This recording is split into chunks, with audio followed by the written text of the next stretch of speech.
and drink an entire flagon worth of Diet Cola before getting started. I'm also crazy. Like, I'm just exhausted.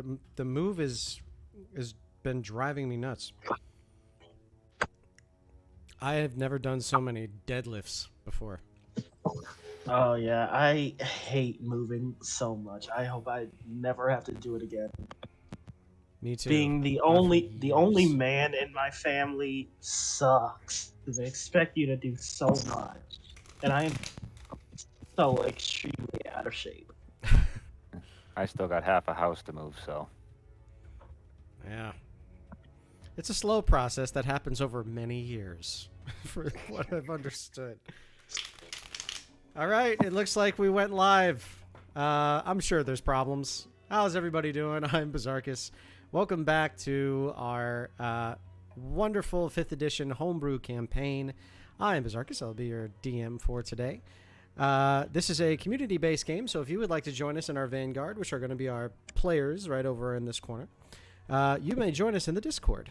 You'll be able to join a wonderful community full of a lot of great roleplay, full of a lot of wonderful assets that you can download for free, and also to be able to come through and enjoy a story that is much larger than you. This episode will air as long as the technology holds up, because I have moved. So I'm hoping... I'm not a religious man, but I am praying to a couple gods right now that my internet connection will work.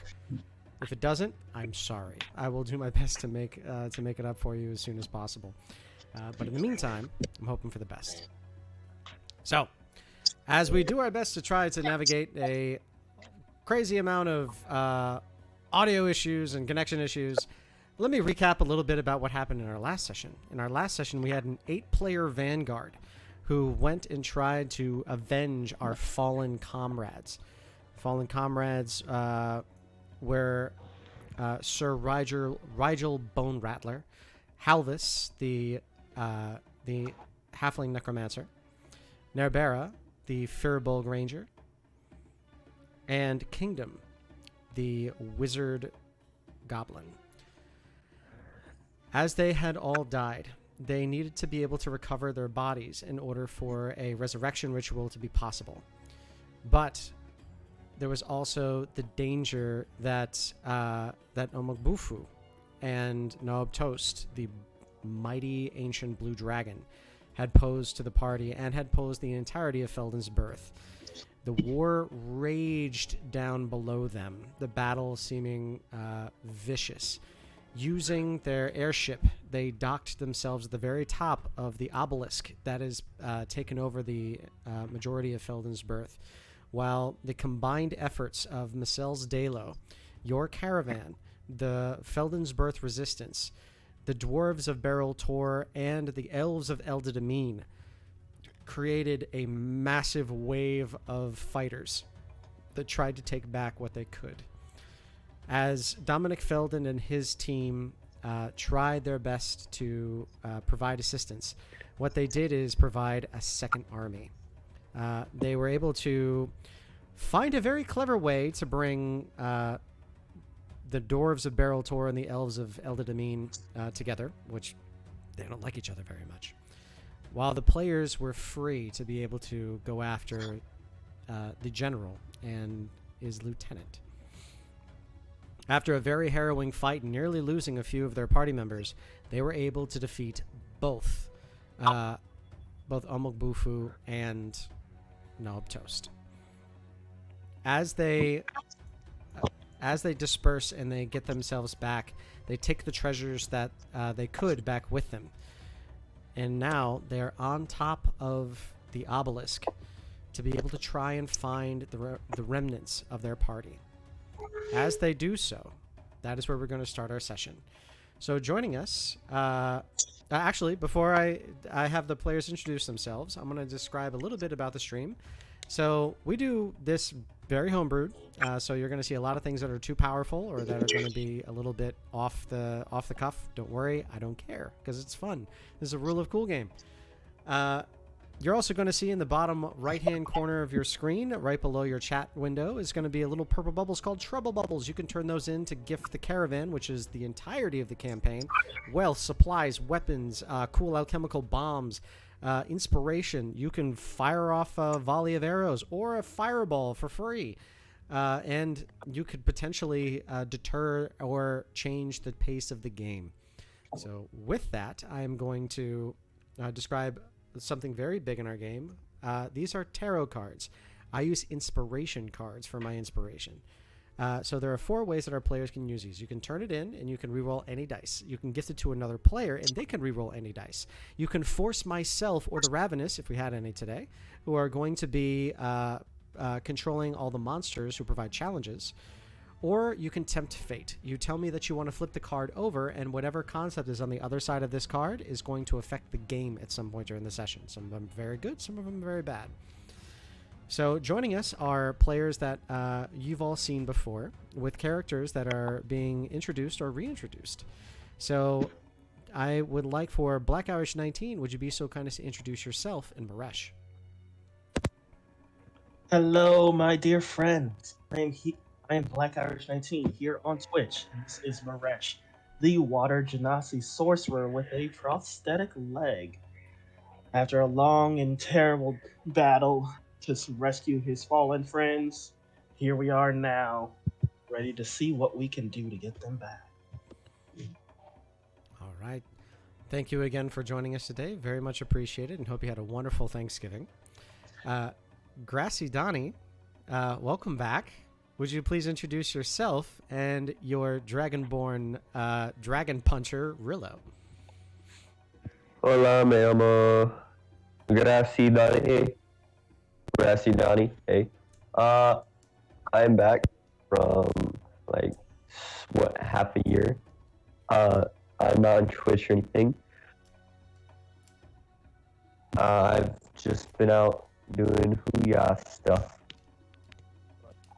And Willow has probably been out probably fighting, being very just generally violent and rabble-rousy,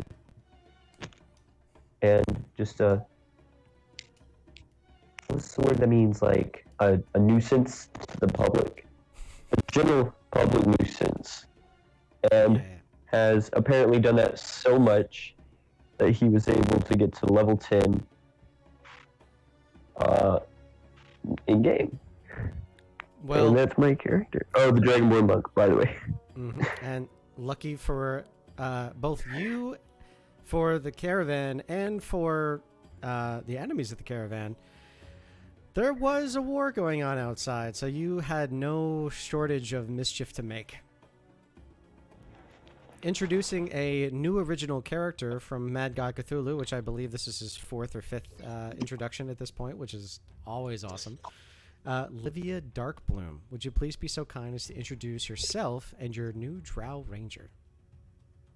Oh, yes. I am Mad God Cthulhu, and I should be playing Livia Darkbloom. I am based in the Kingdom. Well, Sorry, Cthulhu, I can't hear you or understand you at all. That was really that was bad something audio. else.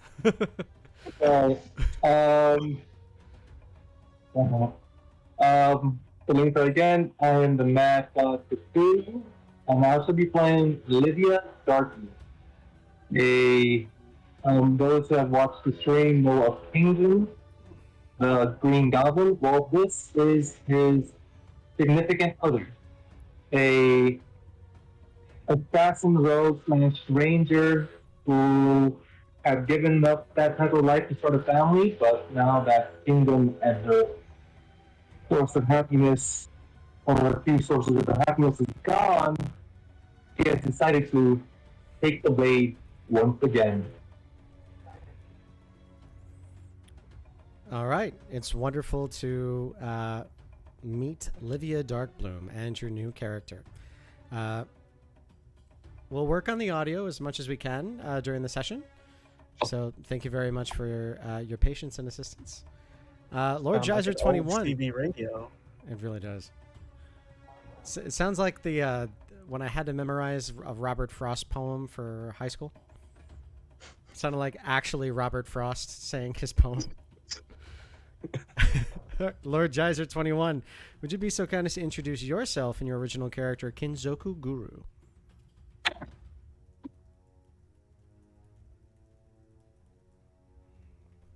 Speaking Geyser? of audio, Muted? believe he may be muted. Am I? There Not it is. now. There you are. Okay. Hi, everybody. I'm Lord Geyser 21, and this is Kinzuku Guru, the Iron Ghoul, the reborn, warforged warlock barbarian who came out of hiding once he saw Helpless fall.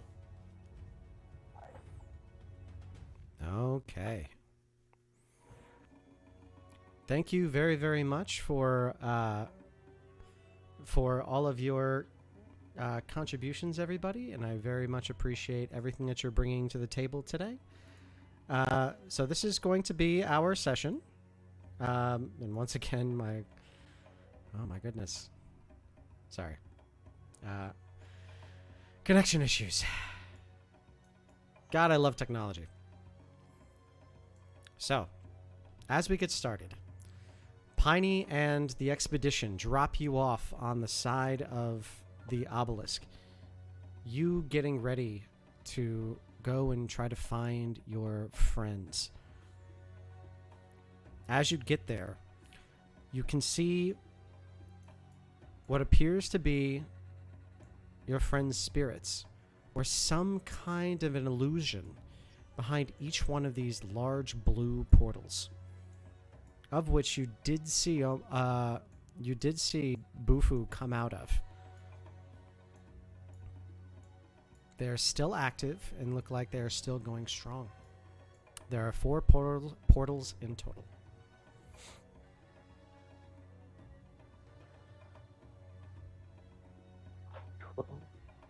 Do we all see like ghosts around there, or? You do. It seems like their ghosts are right behind these portals. Livia, you see clearly in front of you your significant other, your partner, Kingdom. Beloved? Is that really you? You see Kingdom's hand move forward, and it looks like it's pressing itself up against the blue portal. Almost like a mirror.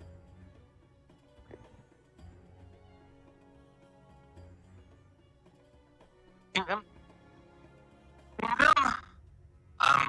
Livia's gonna rush toward the portal. Okay. You see this portal right here. You can clearly see your beloved behind it. As he has his hand up, he steps back just a little bit, and you watch as he looks like he's sliding farther and farther away from you. No, not again, no! And I'm going to try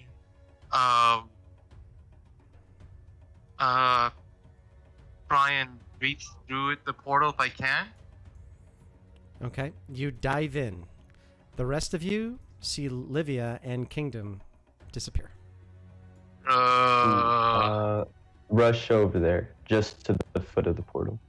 Okay. As you do, you notice that the portal slowly turns from translucent, bluish, almost fluidious portal to a crystalline purple, and crystallizes very quickly. By the time that you get there, it is a solid wall. Ooh, I'm in trouble. I'll go up to this one where I can see Sir Rigel, and I'll try to call out to him. Okay. Rigel, can you hear me? He looks at you the moment that you say that, and he puts his hands up on here, and you can see him looking around, and he's slamming, but he can't seem to move any farther. Can you speak? You see him dropping his jaw, and it looks like he's trying to yell. You can see just beyond his beard, he is trying to yell, but you hear no sound. Then you start seeing that he gets pulled backwards very slowly, and he's reaching out. Okay. I'm going to activate my Zimfaxes boon to try and identify what these portals are. See if we can figure out some way to save. These are portals to a different dimension. Oh. Do they, Rillo, like, looks inside the portal he's at, and then if he can see inside any other portals, do they look similar? Do they, like, look like they are of the same dimension, or are they each a different dimension? When you look back, the only one that you can see is of Nerbera, the Firbolg, the Firbolg Ranger. You can see there she's slamming on it as well and trying to get your attention. And as she's doing that, she's trying to climb. You see her punching and trying to hit the portal in front of her. And she is farthest away from you on the other side. I'll call out to the others. My friends, we might need to go inside and save their souls. We should not go to different portals. Come here to me. Let's all go in at once. Hopefully Livia ended up in the same place.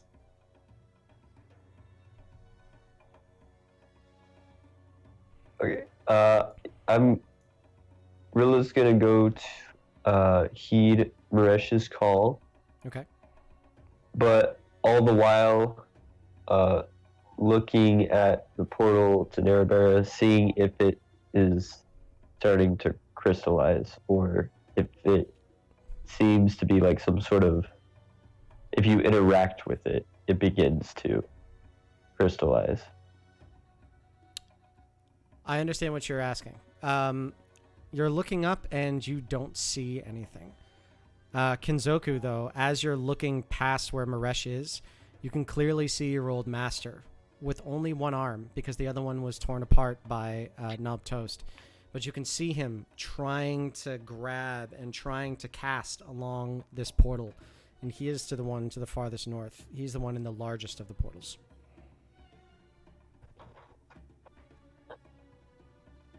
I will activate my winged boots. We didn't do loadout, did we? Not yet, but we can Okay. say that you have it. That's fine. Okay. And out of sheer rage and want to help him, I'm going to charge straight in to try to grab him. Okay, as you do so, you watch as he very quickly starts to be pulled away by something, and as you do so, you dive directly into the portal. As you see that happen, you see both Halvis's ghost and Kinzoku disappear. Ooh. You watch as the massive portal in front of you crystallizes into a purple wall. Well, we haven't much choice now, Rillo. Take my hand. Let's go. Let's hope. I grab his hand and fully expect rainbows to shoot out of our feet as we fly in. You grab his hand.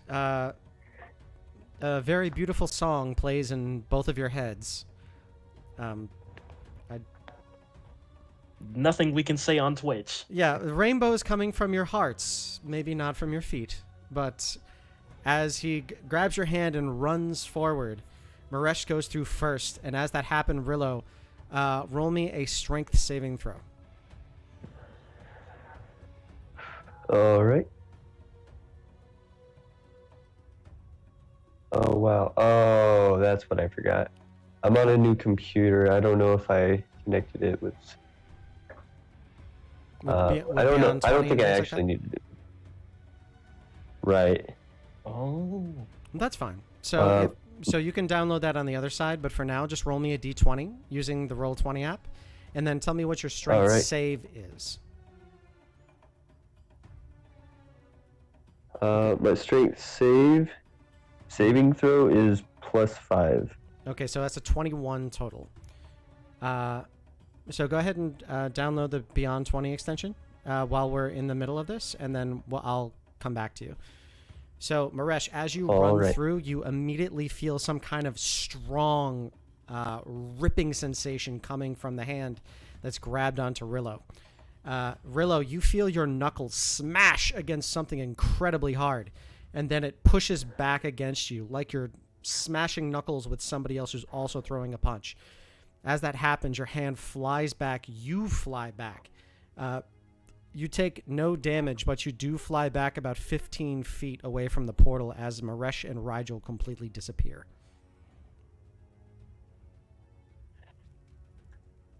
Well, I lay there on my back, and I go, ah. And I do one of those ninja kicks up. And Kip up. And I say, I see how it is. Here we go. I'm coming for you, Nabara! And then I run up there and dive straight in, heedlessly. Okay. You run up towards Nerbera's portal, and as you do so, you dive in. You watch her get pulled away by something very, very strong, and you both disappear from this plane. So right now, I need for everybody to roll initiative. Do not click your tokens, because you don't have any. Roll me initiative, and I will add your character as the time comes.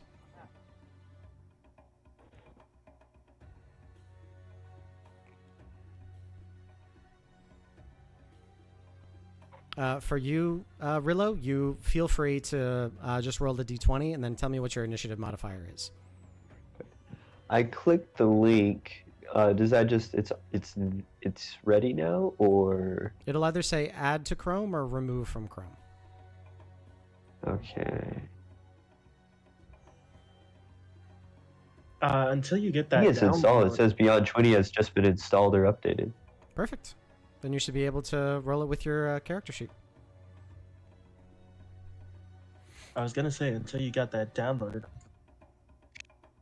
Over you got it open. Yep. Yes, the character sheet. The one that I have open right now. Yes. Let me just roll roll 20 real quick. Sounds good. Uh, I love this game. This game is awesome. Another 16. Okay. Do you know what your and you said initiative modifier is? my initiative modifier should be +3. +3. So, Yes, okay, so indeed. you have a 19. All right. As you all dive through these portals to try to find what is happening, I'm going to place you all on your specific maps. Oh, I know where I am. Way to play the trauma card. Way to play the sorry? Me and Kinzoku. The trauma card on me and Kinzoku. I don't know what you're talking about.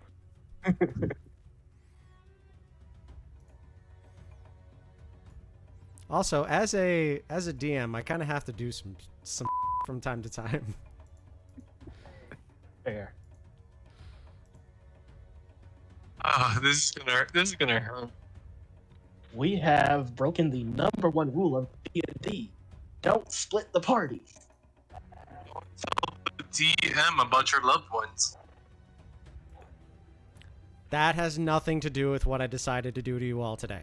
I promise. It's called a solo journey. Okay. Yeah. We're building up.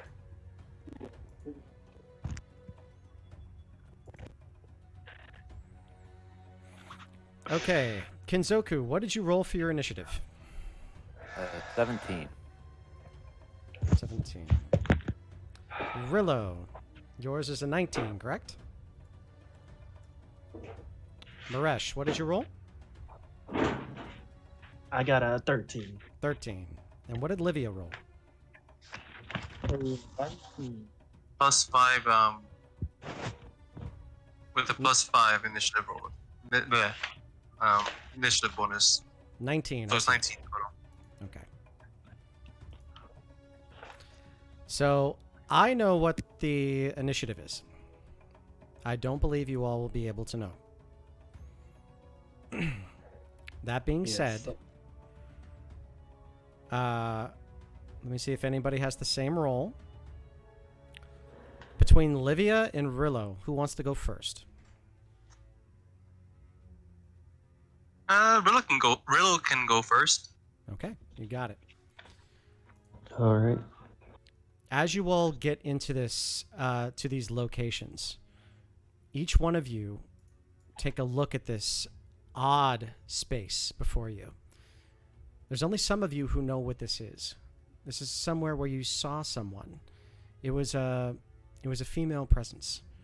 She seemed to be stuck, and she seemed to be giving you some kind of a clue towards a Leotan magic item that you had just received. As she did so, she never spoke, but you could feel the emotion coming from her, almost like it was a psychic or an empathic bond. Rillo, as you look at Nerbera, you notice that there is some kind of a glisten alongside of her outline. You can tell that that is her inside, but the outside is not her. Something is controlling her like a puppet. You see whatever this glisten is, it is bright, it is multicolored, it looks almost opalescent, like every color under the rainbow refracting at the same time. You all notice this across all of those who have been taken from you. You also notice a singular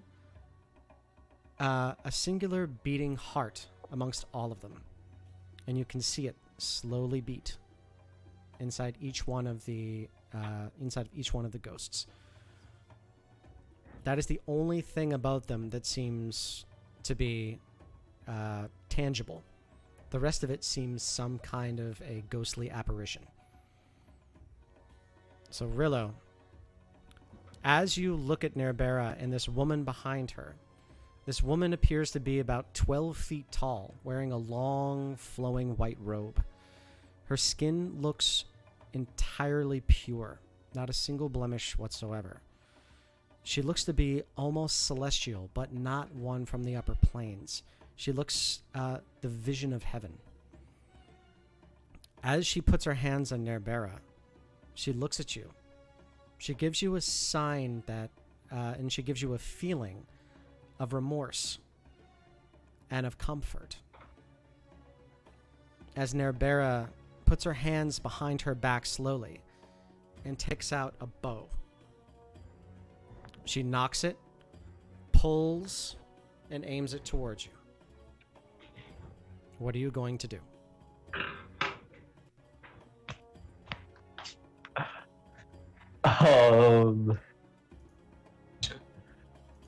I'm gonna beat her up.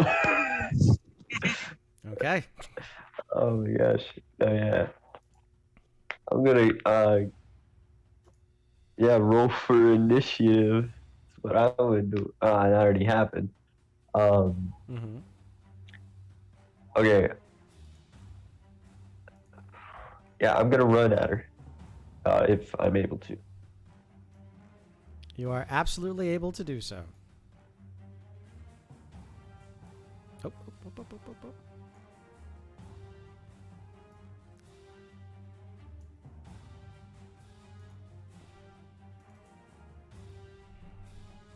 Okay, so you are right up next to her. Do you remember how to roll for attacks? Yeah, let's see if Beyond 20 works. Alright.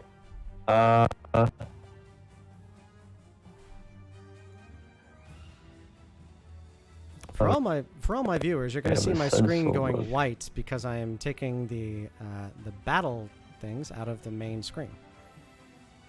That's all. Oh.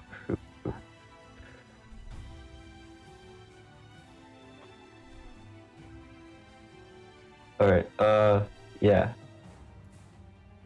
Ooh. Oh, I didn't say I put a charge in the alchemist's half.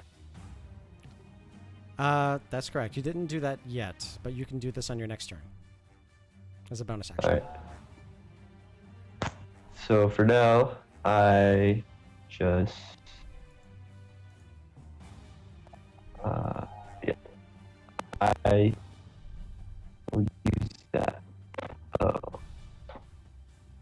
did that work? Nope. I guess.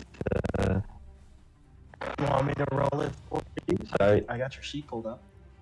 Yes. All right, tell me what you want to do.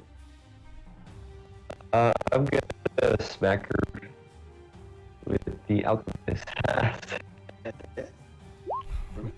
My poor audio. Okay. You hit her with the alchemist haft. And it does connect.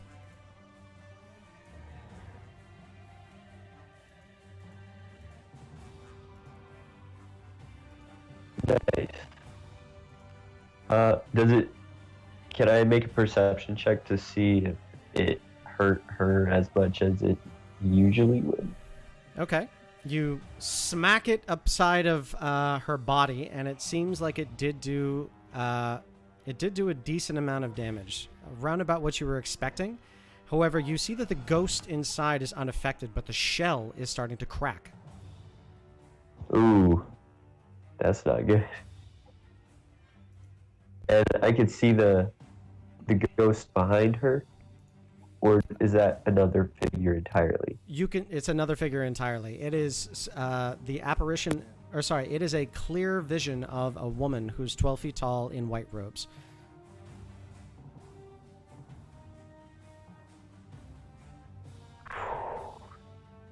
So that's your first attack. All right. You have another, if you want.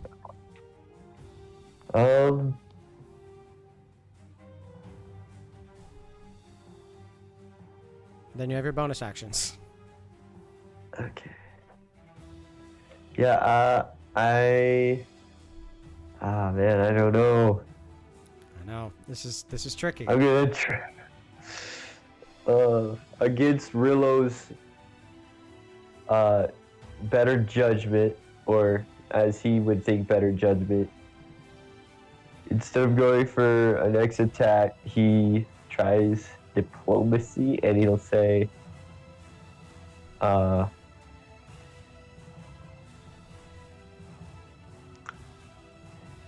hey, I ain't a cleric, but I'm about to exercise you.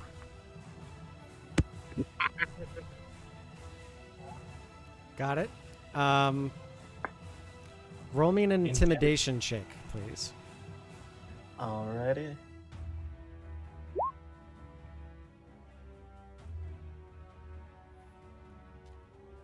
Okay.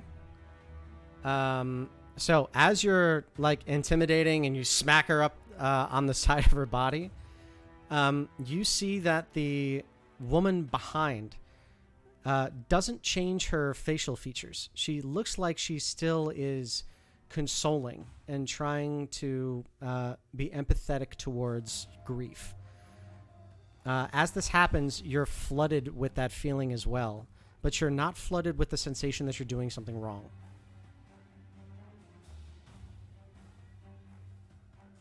Okay. All right, so that I'm going to say is your turn. That's your movement, action, Yeah. and bonus action, okay? All right. Okay. Livia, it is now your turn. As you look longingly into the eyes of your beloved who had fallen, you see that they look very sad. They also look very downtrodden, as though they did not want you to see, they look very shameful, as though they did not want you to see them like this. You see that the tall woman from behind is now kneeling.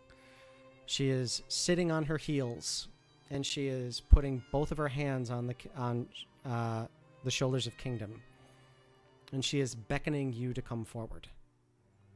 As this happens, you watch as the shell that appears around Kingdom starts to glow in multiple colors. What are you going to do? I'm gonna start walking toward them, while she kind of mutters, "You always loved that trick, didn't you? Usually you like the purple, though." As I walk toward her, I have my rapier in hand because she's not sure. And she has her rapier on her sheet, but she lets go of it.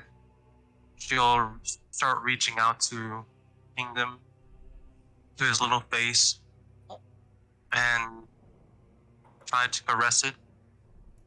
Okay. You have nothing to be ashamed. I know those eyes. You can't hide your emotion from me. Roll me a persuasion check at advantage. Persuasion advantage. What is it? That was control shift left. Just shift left. Left shift and click.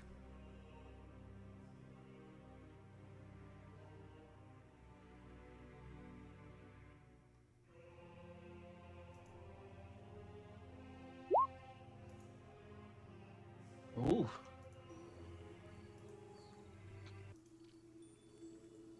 As you caress the face of Kingdom, you can see that the colors around around the shell that it has over it starts to diminish and fade just a little bit. And you can see tears start to well up in Kingdom's eyes. Can you please roll me a d20? D20. A 1d20, please. I need just a second to look at something. Okay.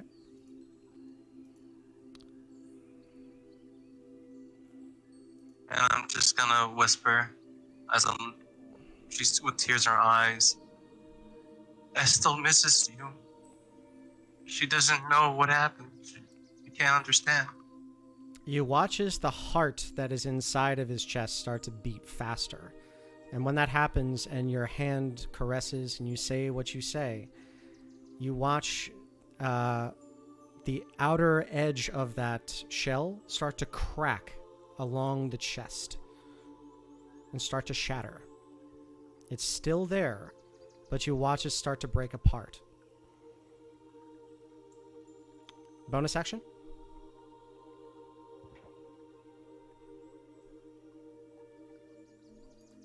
I don't care if this is some trickery or some charm. I just don't care. And she's going to go in and give him a kiss. Okay, you give him a big kiss. Roll me a d6.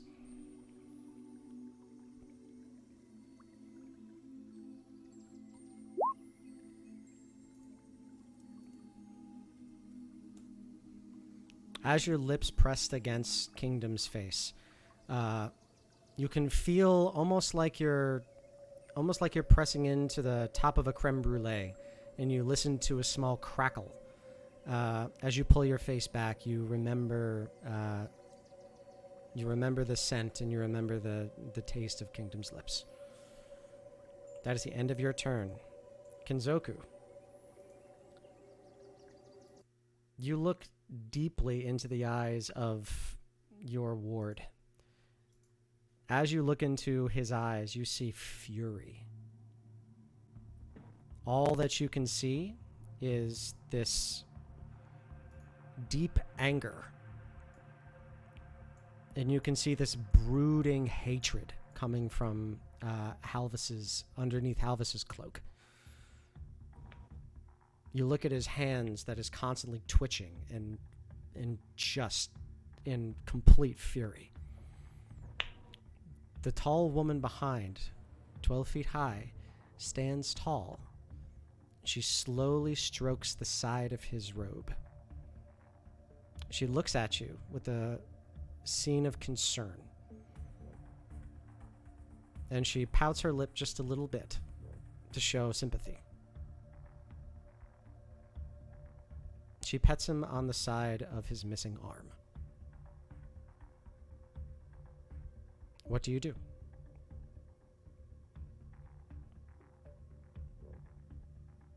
You're muted in Discord this time, buddy. Okay. I summon my packed weapon to my hand, and I look at Halvis and I say, "This is not you. You are always kind and calm. I do not want to hurt you, but I will if I must." Okay. I'll say that that's your bonus action. Do you want to use an action for anything else? I think summoning my packed weapon is my action. Got it. Okay, your packed weapon is in your hand. You say this to Halvis. As this happens, you watch as his demeanor gets worse, and you can now start seeing that the twitching in his hand goes from just anger to somatic components.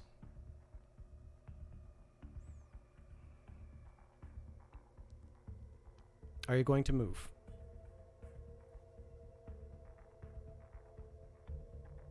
I will move a little bit closer. Okay. Halvis looks at you. You watch as the shell, the iridescent shell that's going across him, takes his arm that still remains, points it directly at you. And he begins to chant. You can hear what sounds like thousands of voices, all in unison, chanting at the exact same time. And he is going to cast a spell against you.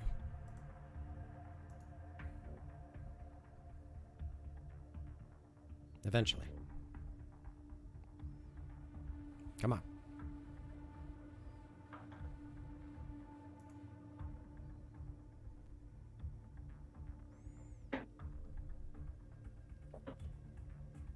All right. Anytime now. Is it going to... He's going to cast Circle of Death on you. Oh. Oh boy. I need a Constitution saving throw, please. Constitution saving throw.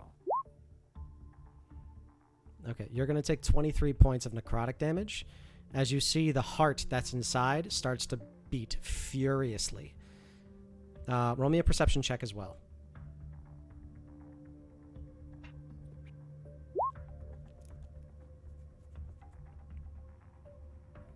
Okay. Something is very strange with the color of his heart. Okay, as a reaction, I will cast Hellish Rebuke. Okay. Is that a saving throw? Yes, DC 15. Which one? Dexterity. Thank you. 6. 22 points of fire damage. Oh. Okay, give me just a second to look at something.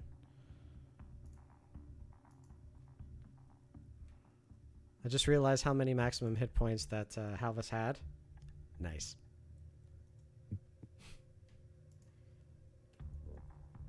Okay.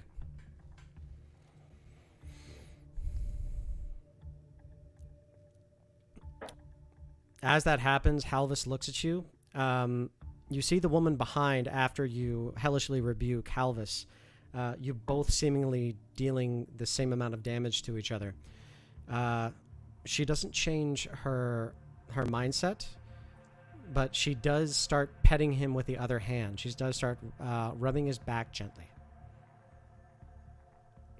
Okay. Maresh, it is now your turn. You stay and look in front of Rigel. And for the first time, you see Rigel in tears. You see him with his knees buckled. It looks like the damage done to him was to his knees and was to his legs. Most of the damage that you can see, his ghost clearly shows. But as you're looking at him, you're noticing that the tree of life that Halvis had bestowed upon him is pulsing. The heart is wrapped by the branches of this tree. And as it pulses with the beat of the heart. The heart is beating very slowly. And he looks at you with horror. Well, not horror, but he looks at you with true sadness.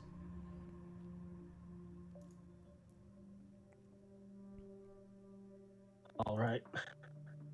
First off, I'll use my bonus action to grow my spectral dragon wings and fly 30 feet up into the air.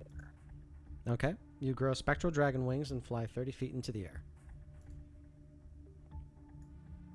Looking down upon the forlorn Rigel, I will say to him,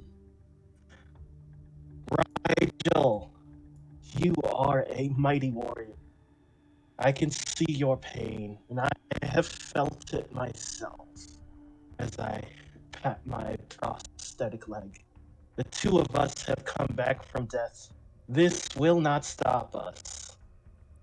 We have so much more to do. Come with me. Let's go and save Halvis. Okay. As you say this, you look at the woman who is behind him. You look and you notice that she is trying to get him into a hug. She's trying to hold him from the back and trying to stroke his hair. But you notice that she can't make the connection. It looks as almost like whatever sort of shell is around Rigel is pulling him. Is pulling her away. And she's not able to make the connection.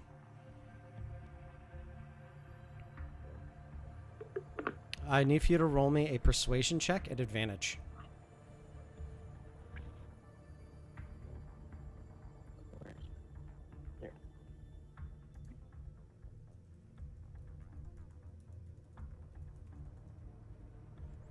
Don't have a card. Oh, but you know what I do have? I have my lucky feet.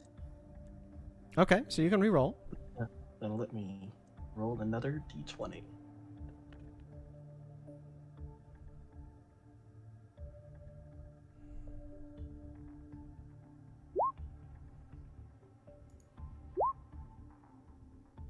Okay. Roll me a d20, please.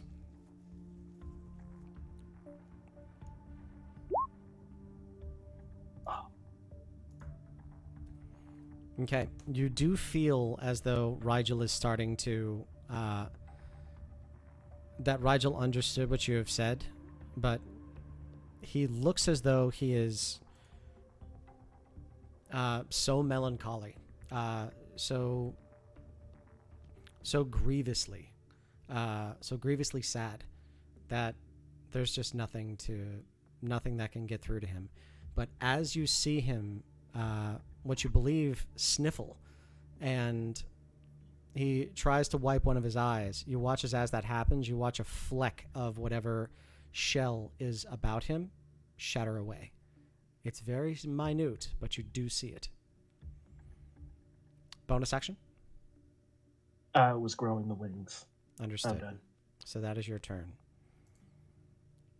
Nerbera looks directly at you, Rillo. She takes her bow. She jumps backwards. You get an attack of opportunity if you wish. I will not. Okay. Nerbera turns the bow upon you, and she is going to fire at you twice.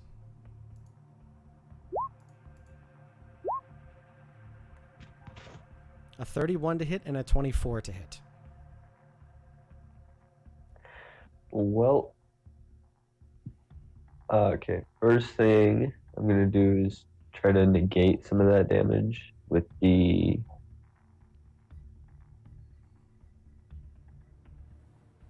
Let me find deflect missiles.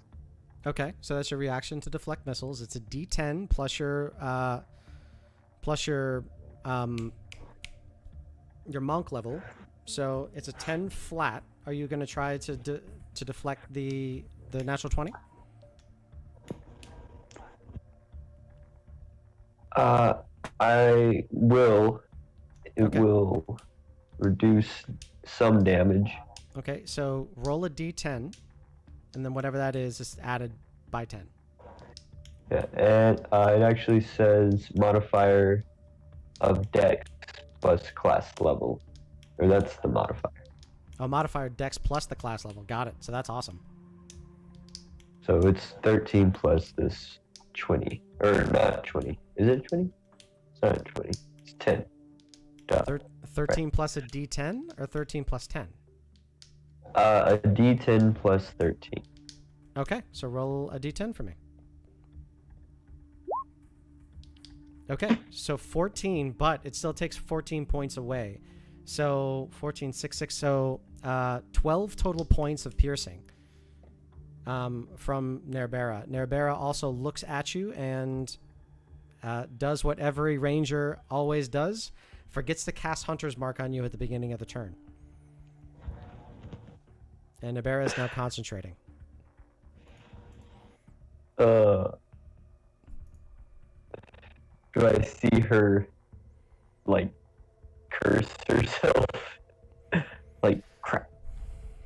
She doesn't curse herself, but you do see that she is, she's in kind of a stupor, and you can see that she doesn't want to do this. She looks like she's very confused. Alright, okay, so from where the arrow hit me, I'm going to take my hand away and say, I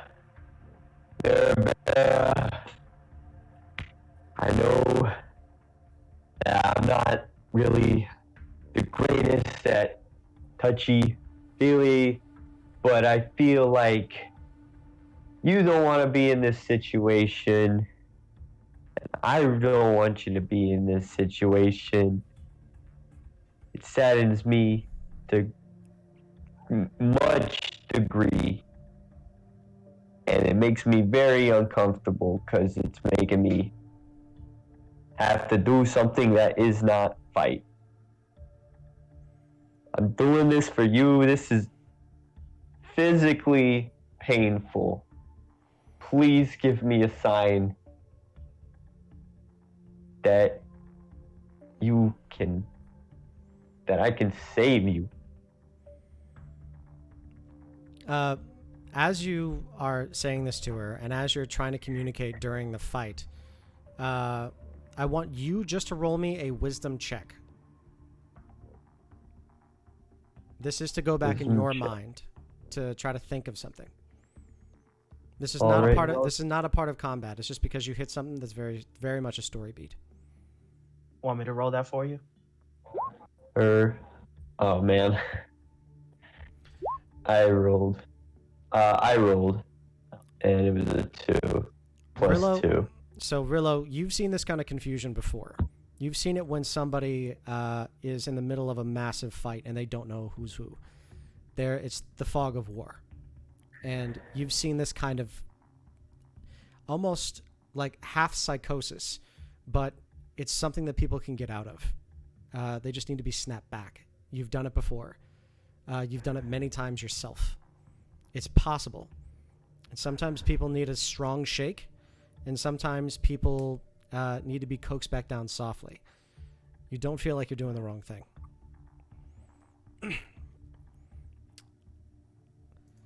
As Kingdom looks at you, and as Kingdom is held in your arms, Livia, you notice that his hands have not touched you once. As he looks at you with sadness, and he looks at you with shame. His eyes glow very gently for just a moment. And you start to hear something underneath his breath.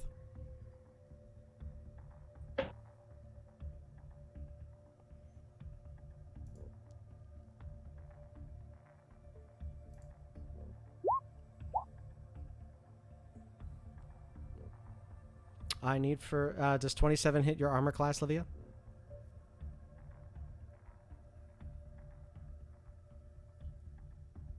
Livia? Can you all hear me? I can hear you. Cthulhu? Clearly? Yes, 20 does hit my class. Okay. You're going to take 27... you're going to take 18 points of piercing damage.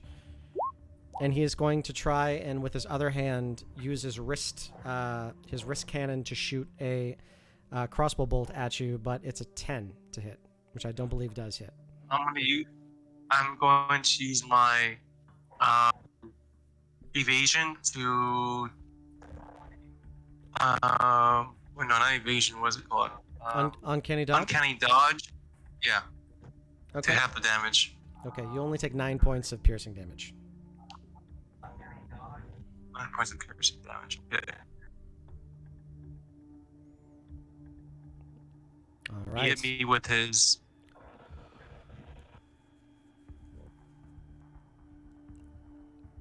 It was with a With the rapier. the cane rapier. Yes. Okay. You can't hear what he's saying.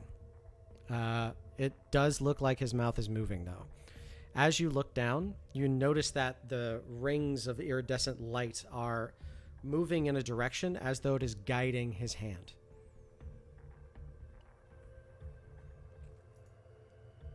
Rigel looks up at you. Baresh. And as he does, he, with a sadness and tears in his eyes, he gets up. You see him pull out a long sword that you've seen before. He ducks down, and you watch his knees bend, buckle. You hear a loud poof as he leaps up towards you. He's only going to be able to make one attack against you, but he's making it with the Vorpal longsword. 21 to hit. I'll use my reaction to cast shield, so that will not hit. Okay, so that is not going to hit. Okay, as you watch Rigel crest, it seems that gravity works differently here. But Rigel is going to rage.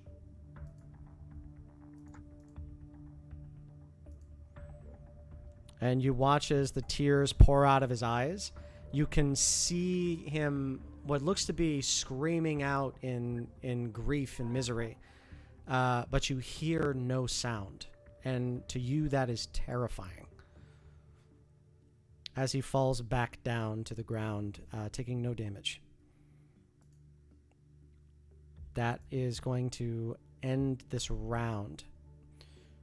Rillo, as you take a look at Nerabera, the confusion on her face and on the rest of her actions seem very reminiscent of just battlefield confusion. She's scared. She's nervous. She doesn't know what's happening. And you know that that's a terrifying place to be for a fighter.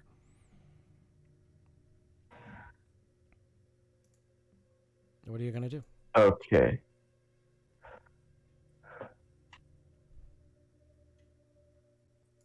I'm going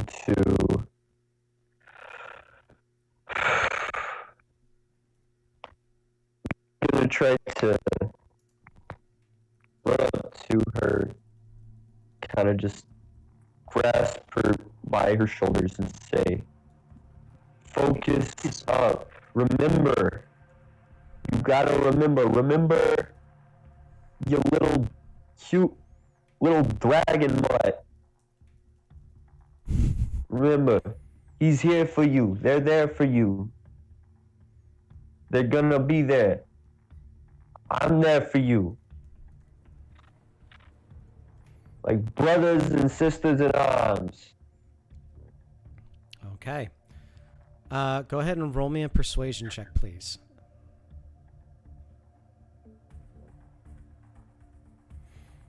All right. Or a My d20 and tell me what the persuasion. or a d20 and tell me what the modifier is. We can do either, or you can have somebody else roll for you. Whatever you want to do.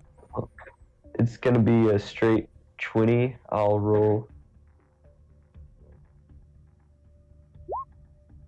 Oh, Natural 20. Okay, I need for you to roll me another d20. Whatever number this is we're going to double it. all right.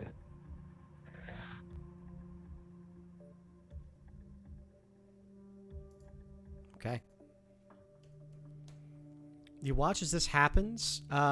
Around her ears, around her eyes, and around her face, you watch as this iridescent color starts to shatter and crumble, but it stays in place. So whatever you're doing, it is getting through.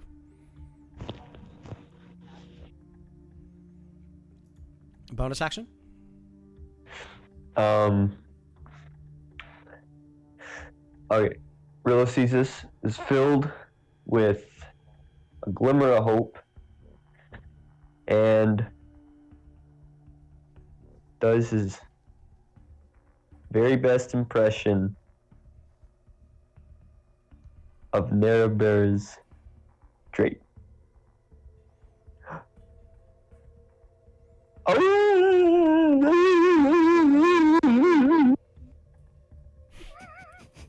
The sound that they make when you gave him belly scritches.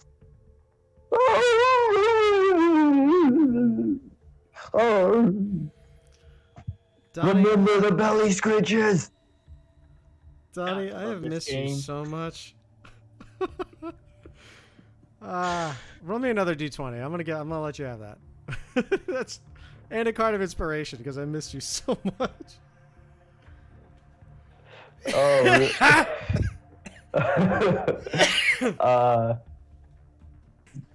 oh my gosh! Let's go! The belly scritches! Hour of this belly scritches. Roll me a d20, please. Oh my gosh. Can I use the card? Or, Do you want to flip it?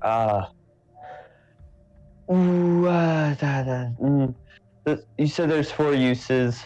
I can use it for me, or against the ravenous, or flip it, right? Or give and it then to a fourth somebody, option. or give it to somebody else when they need it.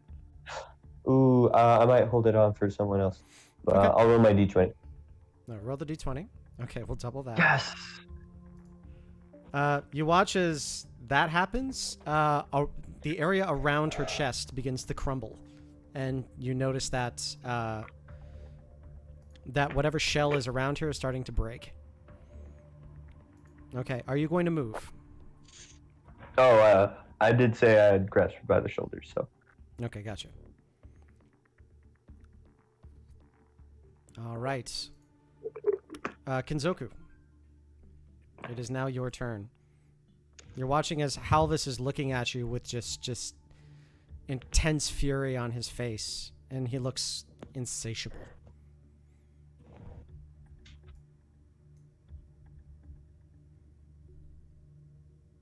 I will rush up and essentially I'm going to grapple him, but I'm just wrapping him in a huge hug. Okay. Go ahead and roll me I believe it's the strength check is opposing athletics. Athletics or acrobatics? I think it's a strength. I think it's a strength check, and then I have to roll a acrobatics or athletics check to get out of it. Yeah. Not many people grapple, so this is one of those I things. actually was looking it up. Okay, so yeah, I think that's it. I think it has to be you roll a strength check. Okay, it's a 17.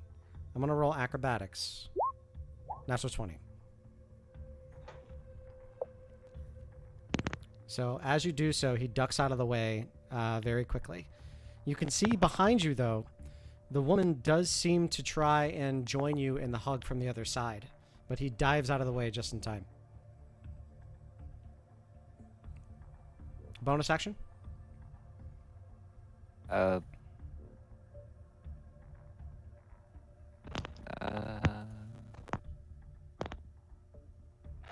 bonus action, but like, Halvis, you are a powerful wizard. You created Rigel. Your family is safe. You created me. Roll a persuasion check at disadvantage.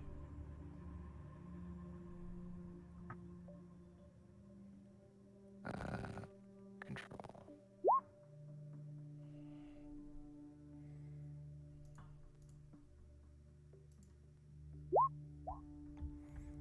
You try, but it doesn't look like what you said got through.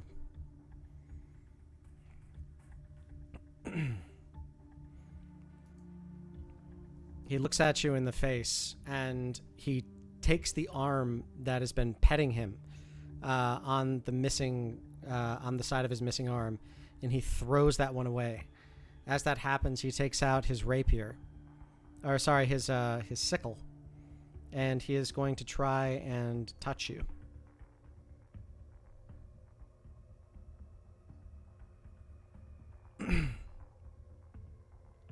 With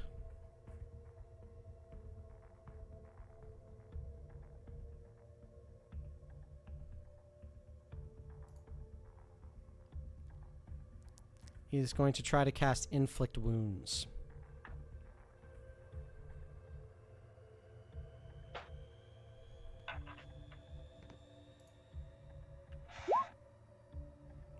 It's a natural 20.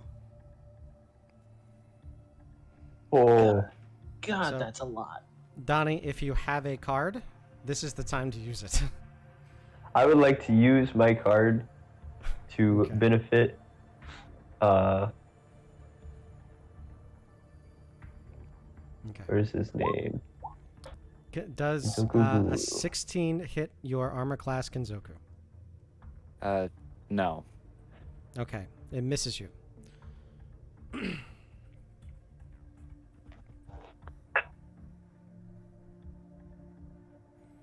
I also just realized that I wouldn't be able to use that anyway, since I used a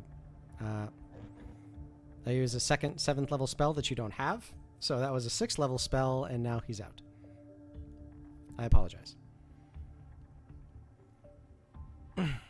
Okay.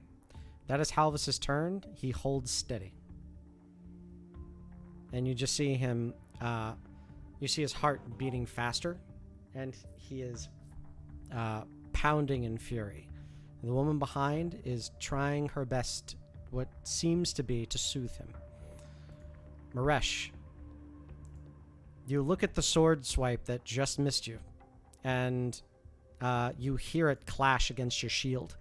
You watch Rigel looking down below in a torpid sadness. What are you going to do? I'm gonna move a further 30 feet into the air, so I'm now 60. Okay. And I will say, I will not fight you, friend. Combat between us, this is not the way to do it. It should be friendly and for sport. You are stronger than this. Death is not the end. It only ends if you stop fighting. You can overcome this, Rigel. Okay. Roll a persuasion check at advantage.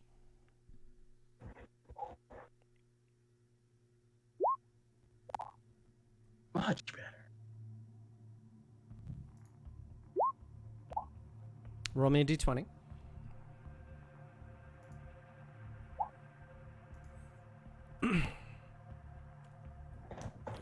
You watch as you're saying this, the visage of Rigel does seem to start to crack a little, but very little. It doesn't seem like this tactic is working well, but it does seem like it's working.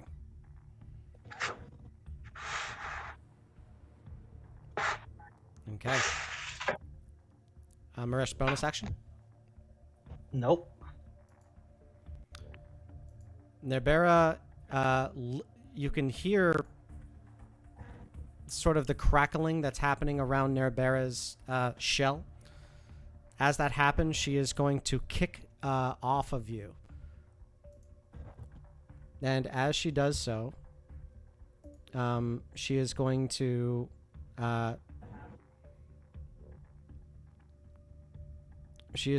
try and pull back from you. You have an attack of opportunity if you wish.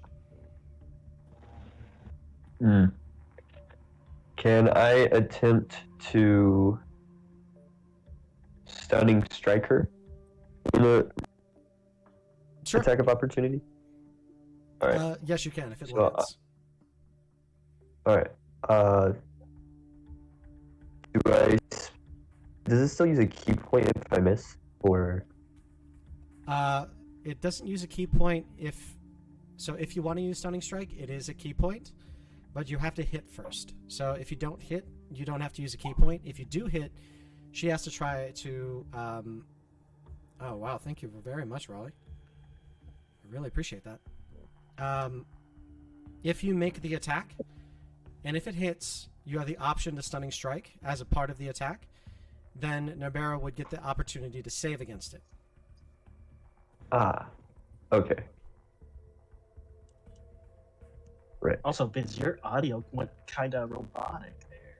Yeah, it's my connection. It has to be my connection that's causing all the audio issues. I'm sorry. I just got this. I just moved into a new apartment. I'm doing it. Next time, I promise, will be better. I'll set up a whole new connection with all new cables. Maresh, Black Irish, would you mind? Do you still have my character sheet open? Absolutely. Could you make an unarmed attack? Okay, 21. That does hit for 6 points of damage. As that happens, you watch as the shell starts to shatter even more. You're going to try to stunning strike? Yes. Okay. What is the DC on your stunning strike? Do you know? I believe, off the top of my head, it's 14, which, let me check. Yes, it is. Natural 20 against it. So it does not stun her. Oop. Well, I guess that was my opportunity attack. Okay. Now that stunning strike is just part of it, you can do a bonus action attack. No. This is a reaction. It's not their turn.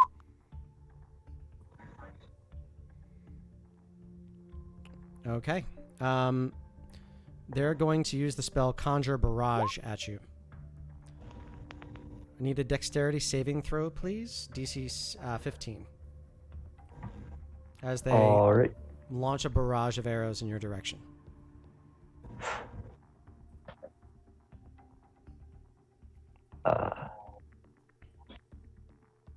Okay.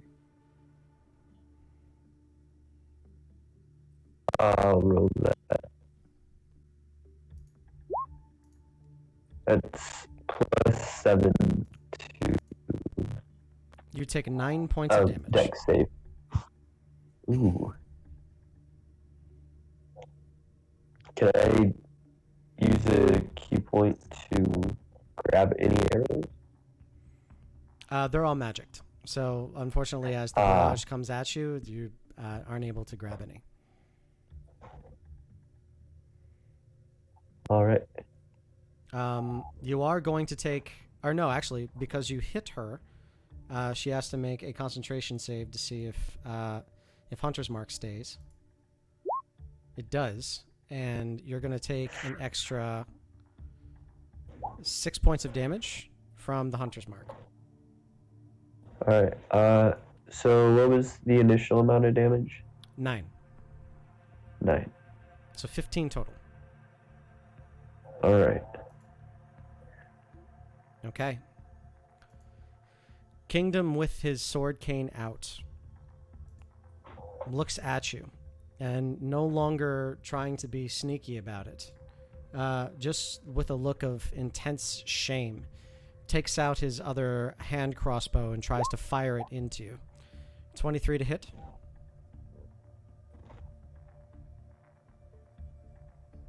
Olivia?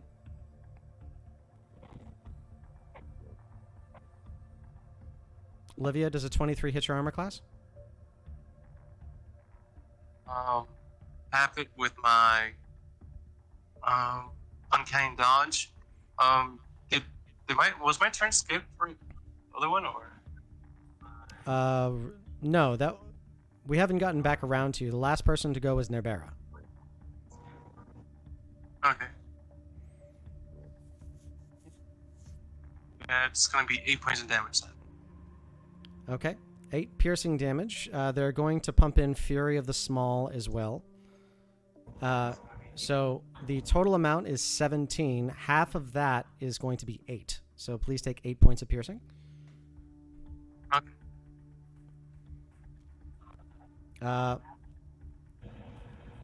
That is their action. As their bonus action, they're going to try and hit you with their rapier again. That's a 26 to hit. Yes. 11 points of piercing. Oof. Yeah. Okay. Rigel is looking at you. Rigel is going to leap once on top of the large structure, and then is going to leap again to try to grapple onto you, Maresh.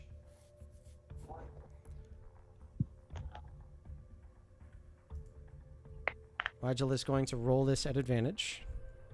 Can I use shield for that? Does that count as attack?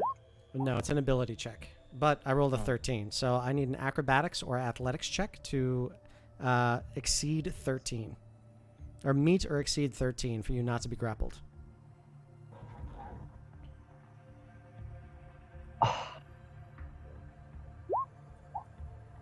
Okay. Oh, man.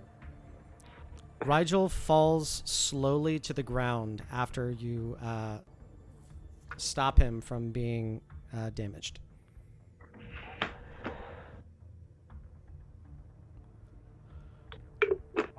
Okay. With that, Rigel, you feel the shell shaking, but you also feel some kind of a raw energy pushing and pulling, and you can feel some kind of a... it almost feels like puppeteering, is the best way to put it, as he grabs onto you. Rillo, it is now your turn. All right. Okay. After taking further damage and trying to dodge out of the way, Mhm.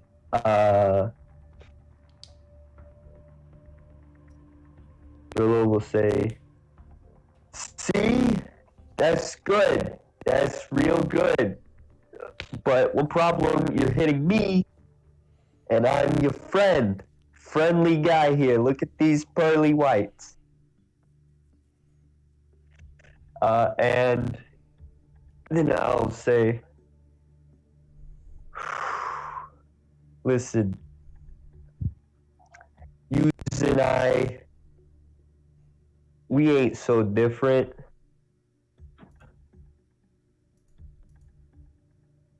And we really gotta think about this problem we're having here." I'm going to have you roll a history check for this one, Ooh. because you're trying to go back on the things that you know. So roll me history, please. Okay, that's gonna be a +0. Okay. Oh my gosh. Just like me, I you- Rillo can't remember. Yeah, it's... it doesn't look like it's a solid link. Is that And- my action or bonus action? That's going to be your action. And as you look, you see that the shell start to roll over her arms once again, and she pulls and knocks him to the ground. Okay, bonus action.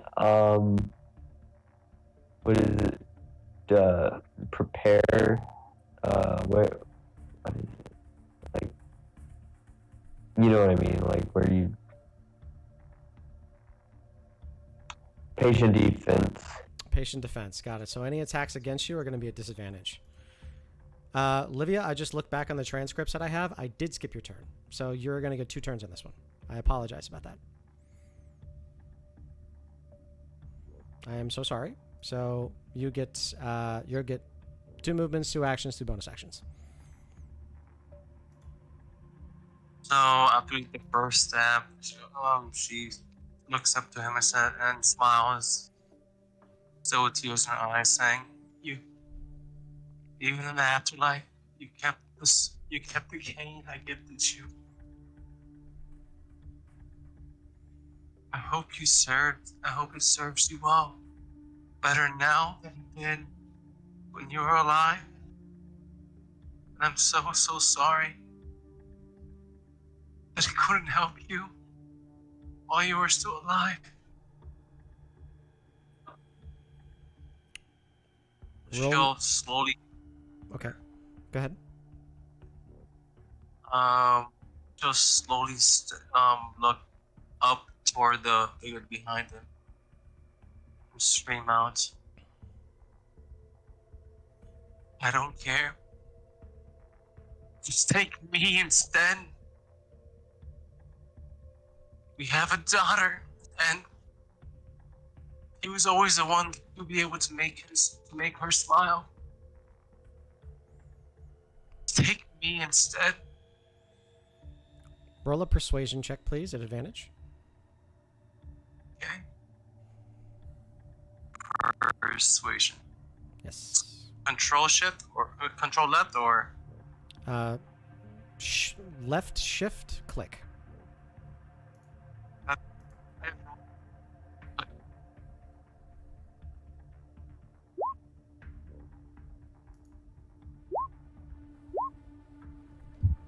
Okay. Roll 2d20.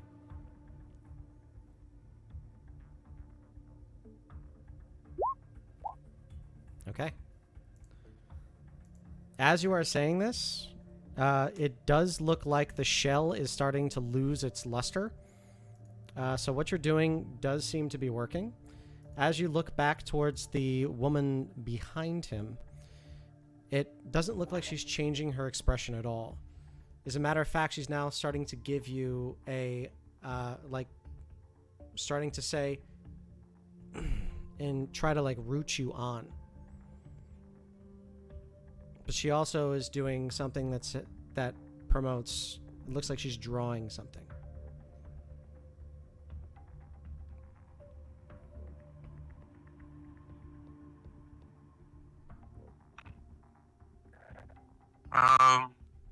She goes back. She'll look back at him and says, "So, do you remember how I saw you laugh when you first held her in your arms?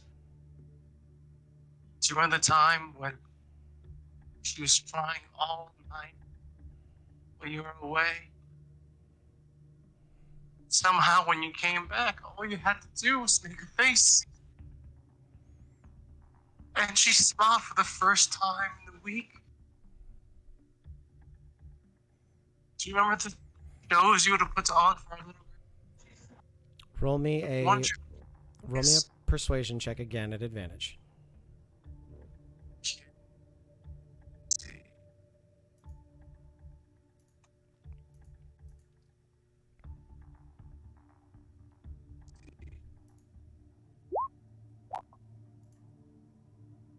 Yes.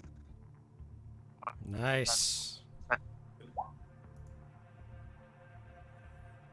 Okay. Roll me 2d20. And we're going to double these numbers. Ooh. As you So start many mentioning decimals. this, as you start mentioning your daughter, and as you start bringing up these paternal instincts to validate, number one, you're getting a card of inspiration because you're hitting me in places that I are legitimately the reasons that I cry at movies.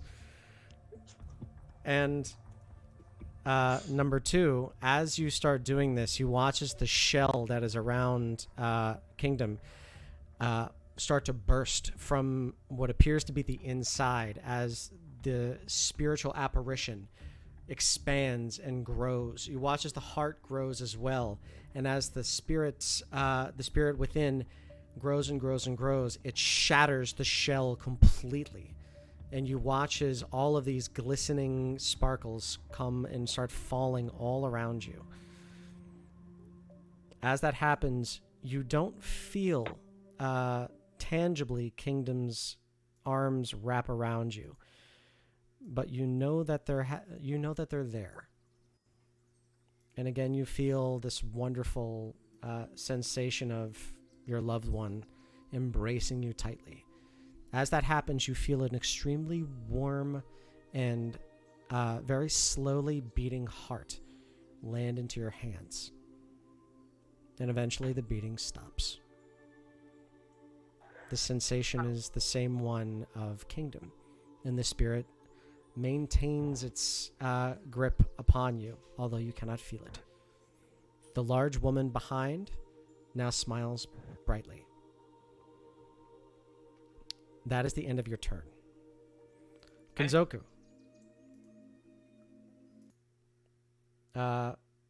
You see the fury behind your creator's eyes. You see him begin to cast again. You know what's coming. Kenzoku, what are you going to do? I am. Excuse me. Bless you. I am going to try to grapple him again and wrap him into that hug.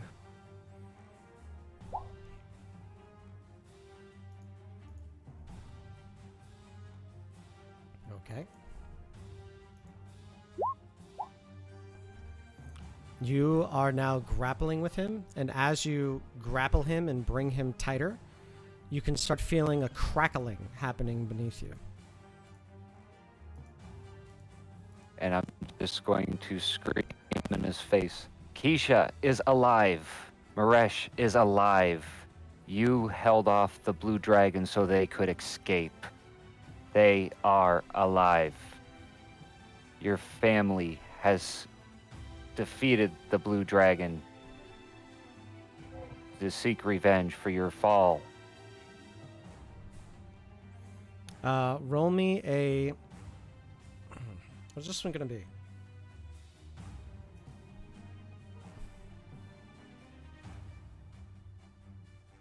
Roll me an insight check.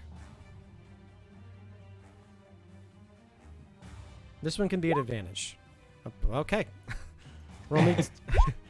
roll me 2d... sorry, roll me 2d20. Is it going to be doubled? Okay.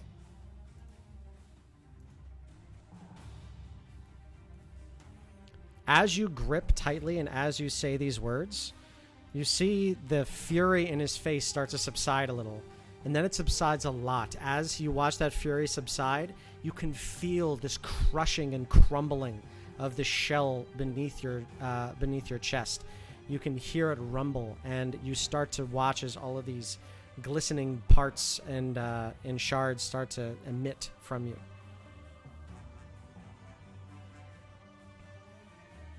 Bonus action?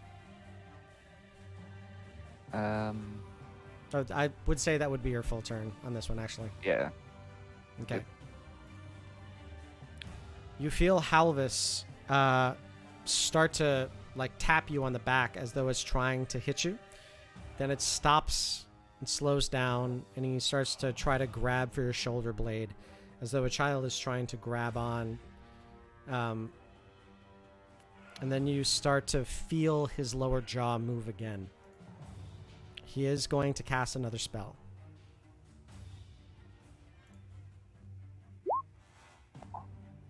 He's going to try and mind flay you.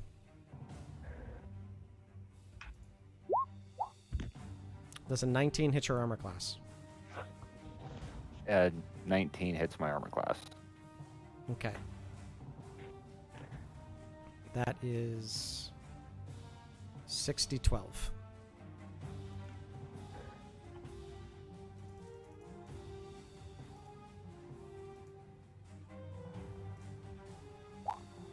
You take 33 points of psychic damage, and you feel tentacles start to dig into your skull. You are now linked. I bet you didn't know, but you can't actually use Mind Flay unless you grapple. No, I didn't. That's what makes it such a dangerous spell. And how this is now concentrating on the Mind Flay.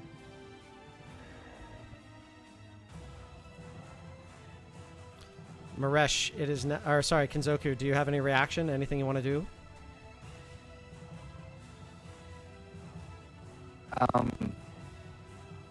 Ooh, I actually do have one last reaction I can do. What do you want to do?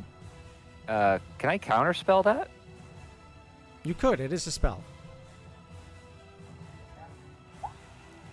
What level are you casting this at? Third. Okay, I need your charisma. I need a charisma check. Okay. You cancel the spell. Sweet. Heal up that I forgot I damage. had that. All right. Counterspell is it's the you don't get to have fun spell. But I love it because every time that somebody is just like, "Hey, do you guys want to come play?" Well, it's my ball, and I said no. It's a good feeling inside, but everybody else hates it. It's a very, very good one. Kinzoku, you're killing me. You get a card of inspiration, 100%. I was really planning on that. I was so planning on that. Okay. Maresh, you look down. I just heard myself in the background. It's a fury of counterspell. You look down and you see Rigel on the ground, still extremely sad. What are you going to do? I'll simply say, if my words can't reach you, perhaps you just need some time to cool off. And I will be casting Banishment. You're going to banish him. Yes. Okay. Charisma save 19. Give me just a moment.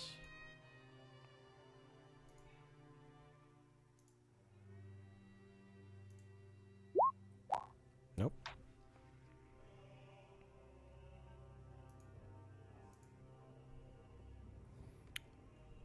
Oh wait, this effect he actually gets advantage on it. So natural 20.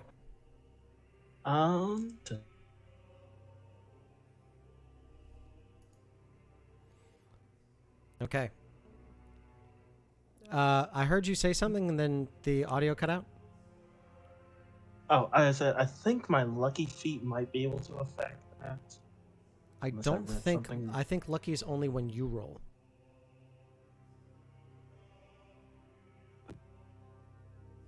Yeah. Okay.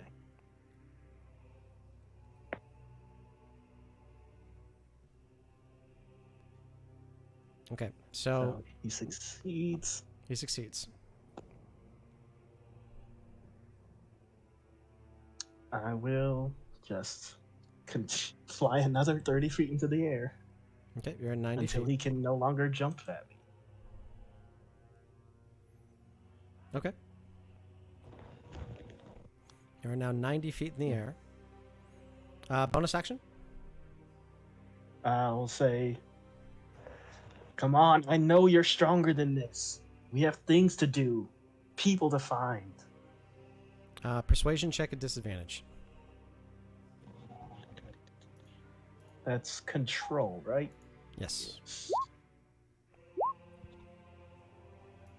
Okay. Nothing seems to get through to him at this point.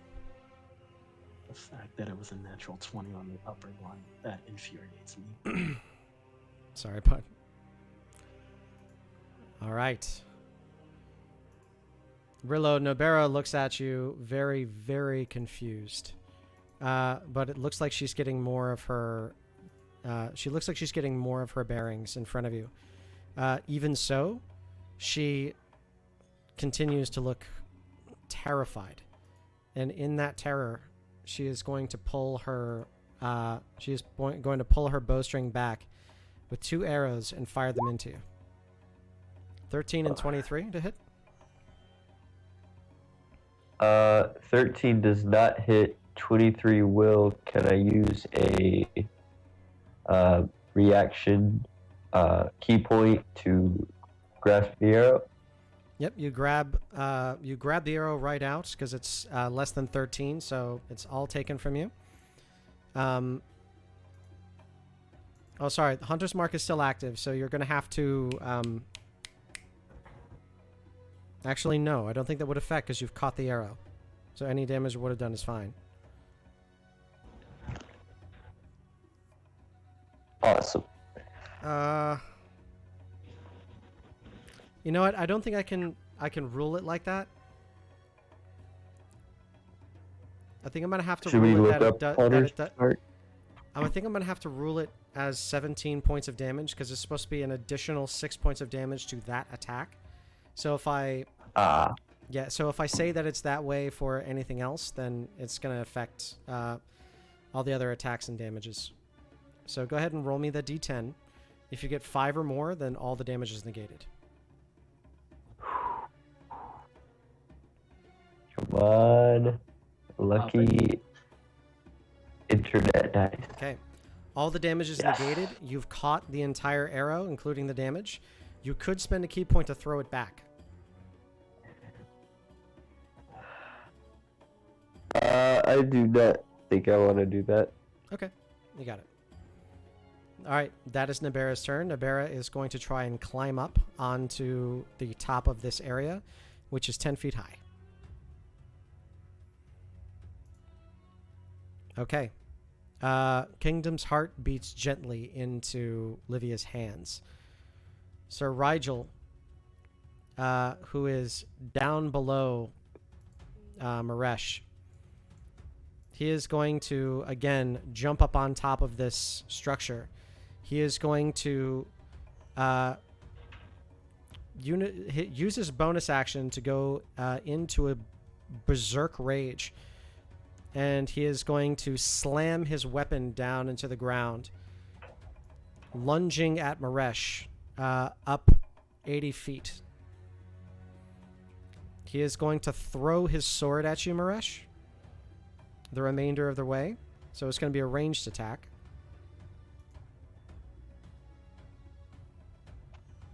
So give me just a moment to find something that has his has that plus his proficiency bonus.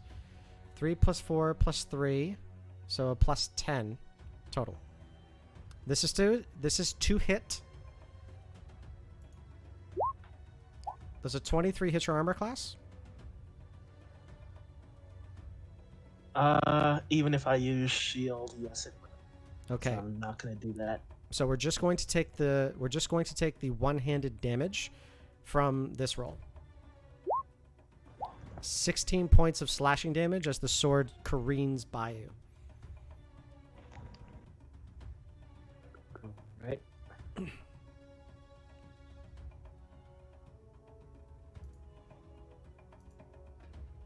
Okay. He lands back down on the ground softly. Rillo, you have Nabera's arrow in your hand as Nabera is now poised, still confused, but now has the high ground. What are you going to do? Okay. I point at her with the arrow and I say, "Walls can't save you from my feelings." Gag. Listen, I'm no good at this, but I'm not letting something as small as a near-death crisis keep you from coming back to be the bad to the bone Drake Ranger that you are. Come on there, Bear. Are you telling me you're too scared to remember this family you're fighting for? The family you went to death's door for. anyone with that strong of a will, strong enough to will themselves awake from this limbo. Come back to me, Bear. Come back to your friends. They need their ranger watching over them. And I'm gonna run up with, like, because I 10th level monk, I'm pretty sure I could just run up there, You can no just run climbing up- checks. Yeah, you can just run up walls. Right there. Okay. Yeah. So go ahead. And So go ahead. Number 1, roll me a perception check first. all right.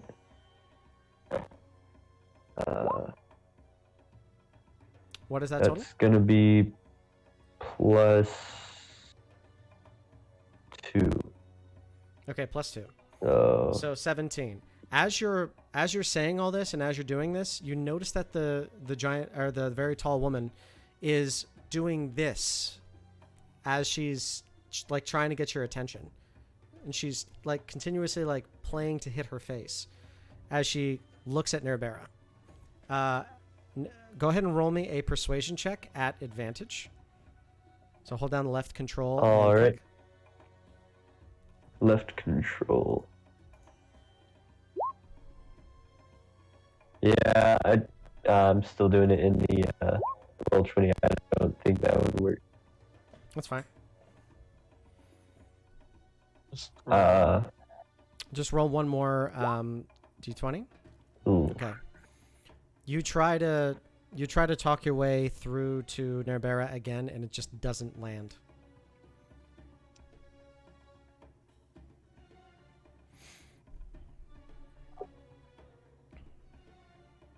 You're thinking that the amount of smoothly coming back down is probably no longer going to be effective.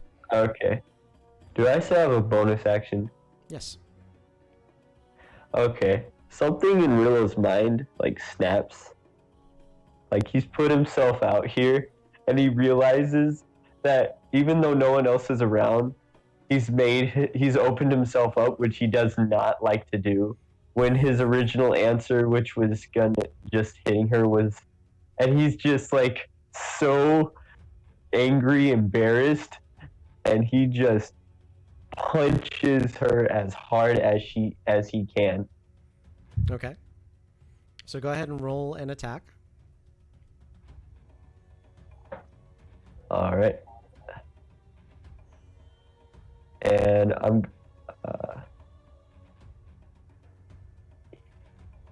this is a bonus action, so I could do a flurry of blows for multiple You would have needed to make attacks, an attack. right? You would have needed to make an attack roll as your action. Your action was the persuasion.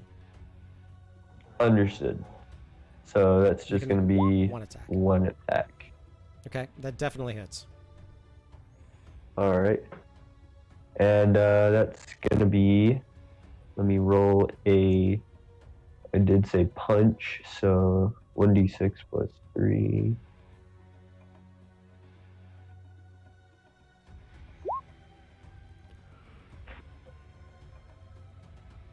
Five points. That's 5. As you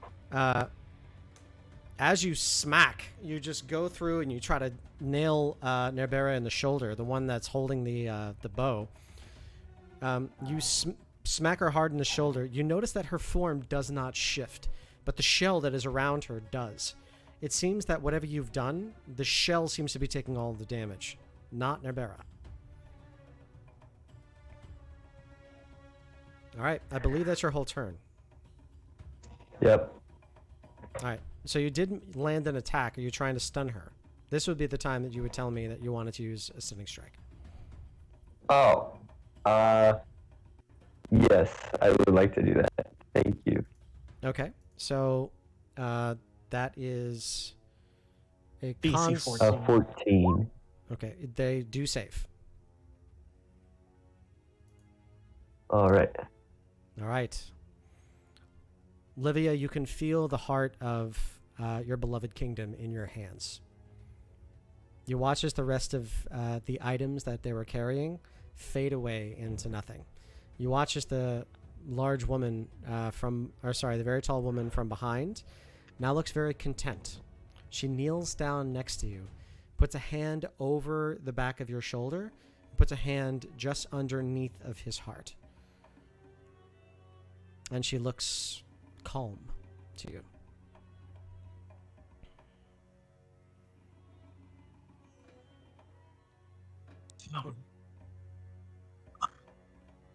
What am I supposed to do?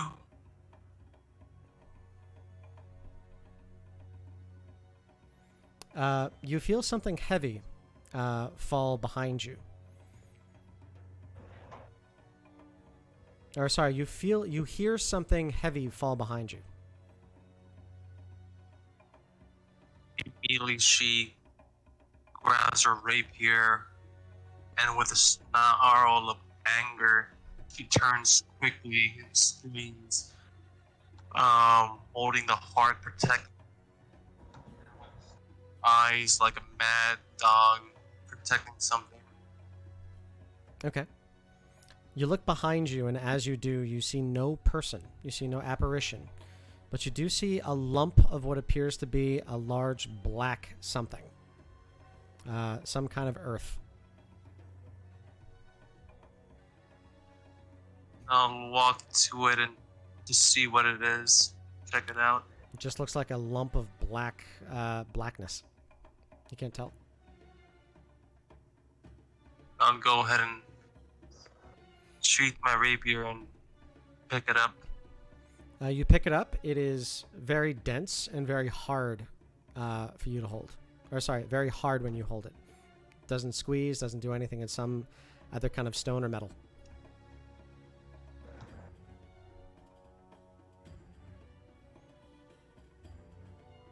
I'll look to the apparition, the lady, to see if she has any idea what this is.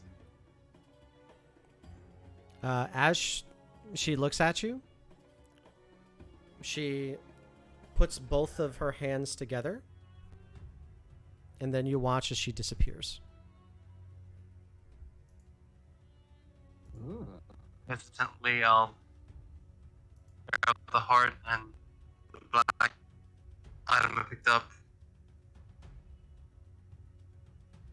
and whisper to no one in particular, I shall find you if this doesn't work, and put them together. You feel your visage completely dissipate, and you find yourself back on the top of the spire. Kinzoku, you are next to Halvis, grappling him. I look into his face and say, come back to us. That half-brained orc of a friend of yours still needs you. We still need every bit of you. Okay.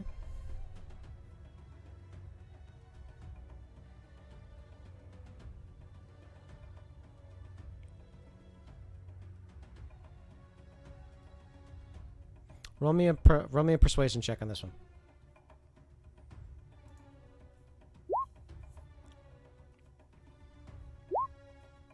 Okay, roll me a d20.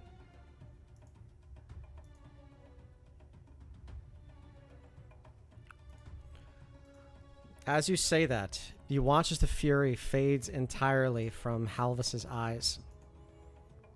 You see that his fury goes from sheer anger and rage to sadness, to a bawling crying. It's the sensation of after adrenaline. It is terrifying for most and heart-wrenching for some. But for Halvis, you see it was something much, much more than that. And as you watch this, you feel Halvis, you feel the shell completely shatter. And you watch as the shattering of the shell comes in all directions around you, as you just see the falling mist of sparkles.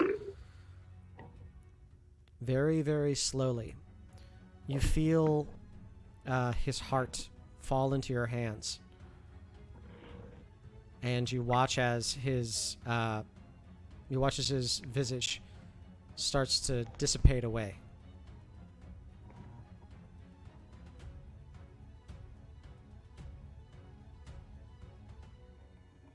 I will cradle the heart in my hand and go, there. Now let's get you home.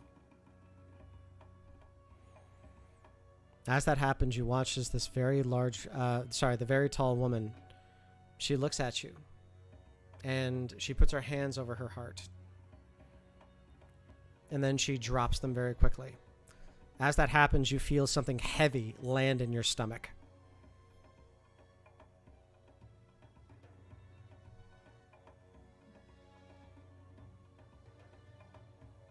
What the? You reach in and you feel that there's something actually rattling around in there. I am a little bit confused on the anatomy of a warforge. So am I, so I'm just saying that your stomach is empty at the moment. Okay. Nice little storage compartment. Yeah. I'll reach in and pull out what it is. You reach in and you pull out what appears to be a large uncut diamond.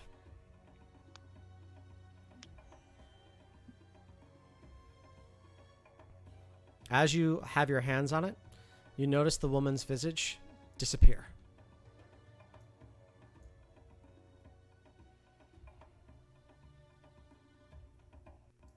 How do we get out of here?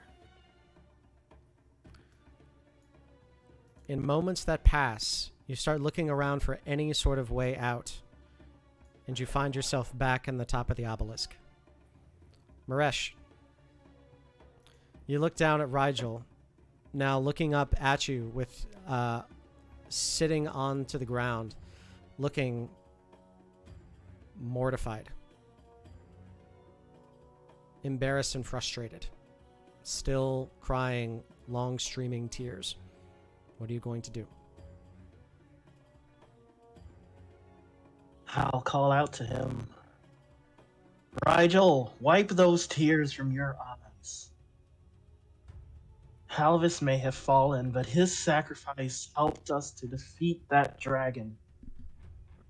The dragon and his rider are gone, and we have a way to bring him back. But I know for a fact that we can't. He would not want to exist in the world without you. So come on. Break free from this already. Roll me a persuasion check at advantage.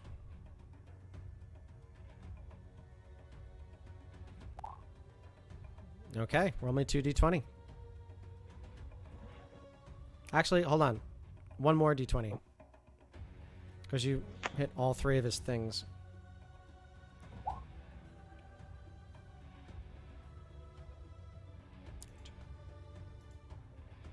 No. Not... 37 plus 14 is 51? I got that right?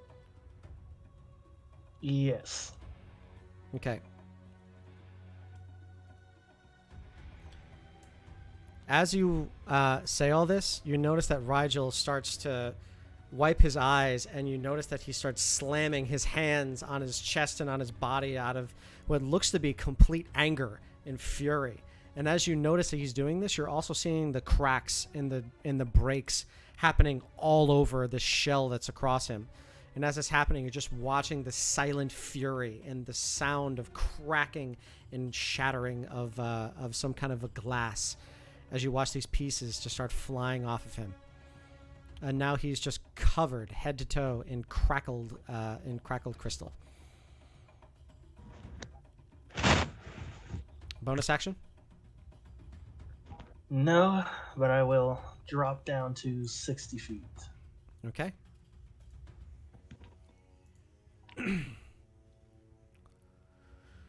Nerbera looks at you, Kinzoku, and he... not Kinzoku. Nerbera looks at you, Rillo. And with a very confused, very terrified and forlorn face, she brings out her daggers. And she is going to try and stab you a few times. Stab, stab. 26 and 27 to hit. I'm guessing 13 doesn't. 13 does not. Oh my gosh. Yeah, they hit. Okay, you're going to take 12 points of piercing damage total. 12 total. Yes. 12 total.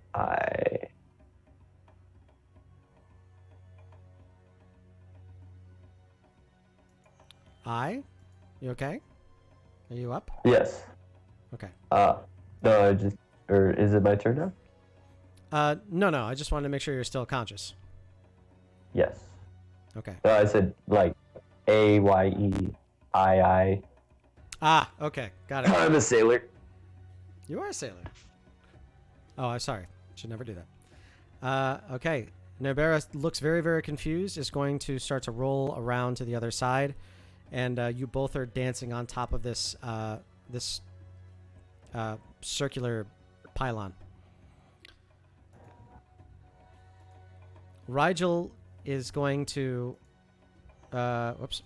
Sorry. Rigel is going to try his best to get himself back up from prone and jump back onto the walls. He's no longer raging. He's going to try to jump up and try to get up to you again, Maresh. Single attack. He's going to do it recklessly, however. Okay. 29 to hit. That will hit. 7 points of bludgeoning damage, and he's going to try to slam you downwards. I need a strength saving throw.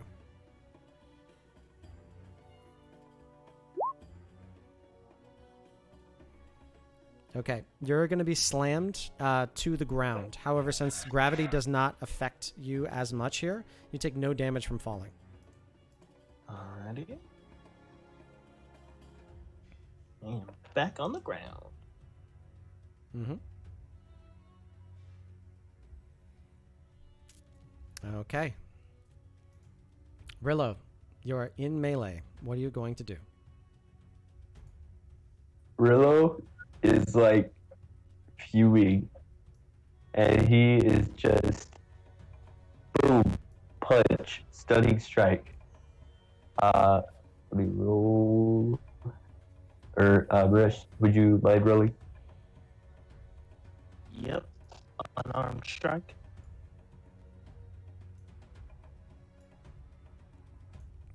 Okay, 23 to hit. Does hit. 5 points of damage. Does that stun? Go ahead and... That's a DC 14, right? Yep. Yes. No, it does not. She saves. Alright. Hit again. Okay. Another armed strike. Another unarmed Sure. strike, please. This one's a 9, so a 9 unfortunately will not hit. Alright. Ooh. Bonus action. Hit. Bonus action, just punch again. Or actually, flurry of blows? Okay. Yeah, can I flurry of blows? Uh-huh. So 2 unarmed strike, please. Alright. Gotcha. 12 and 13, so unfortunately neither one of those are going to hit. Okay. All right, are you going to move? Yeah. I am going to...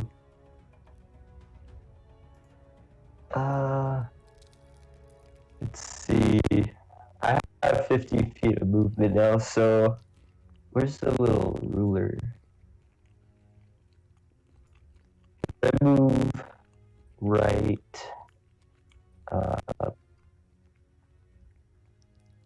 here behind this wall. Uh-huh. All right. Okay. We now have full cover. Nice. And Alright. that's my turn. All right, Maresh, it's now your turn. Rigel is right beside you. Alrighty. I am going to. This might actually be my first time ever using this spell. Because sorcerers are not supposed to be right next to their opponents, but we're gonna hit them with a shocking grasp. And I'm gonna, if I can, aim for the parts of the shell that are cracked. Okay. 29 does hit. You do 16 points of lightning damage. As that happens, you watch as the lightning goes all across Rigel's, the shell around Rigel. You see nothing. Nothing of the reaction of Rigel. But as the electricity goes through, you just watch all of the shell shatter and move and scatter across. As that happens, you watch as Rigel gets himself up. He moves himself, he lifts himself, he rights himself, he dusts himself off. He puts his hand across his chest in a salute to you. And then he puts his hand behind your head. Puts his other hand and puts his forehead against yours. And as that happens, you watch his visage slowly dissipate. And you feel his heart wrapped in this tree of life come floating into your hands. As that happens, you see the very tall woman put her hands across her mouth. And you see her rest her hands on the side of her, rest her head on the side of her hands. And you watch her slowly dissipate. She disappears. You now hold Rigel's life in your hands.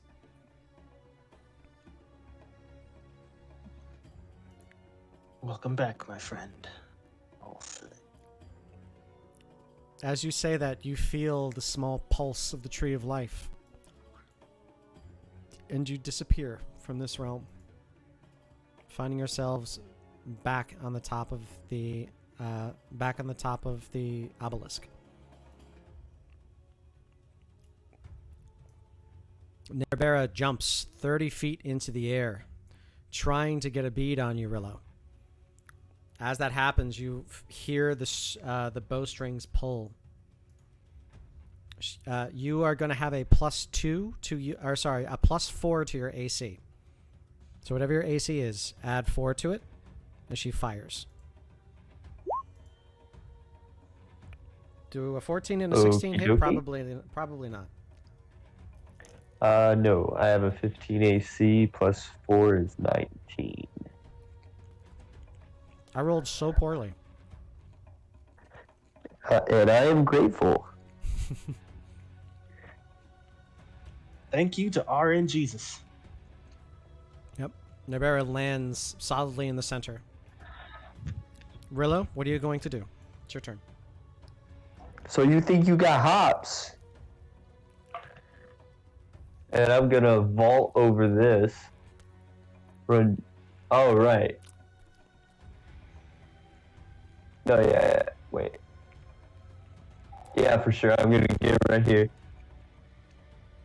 So you do an animal crawl up the side of the wall. You lunge yourself forward. Superman!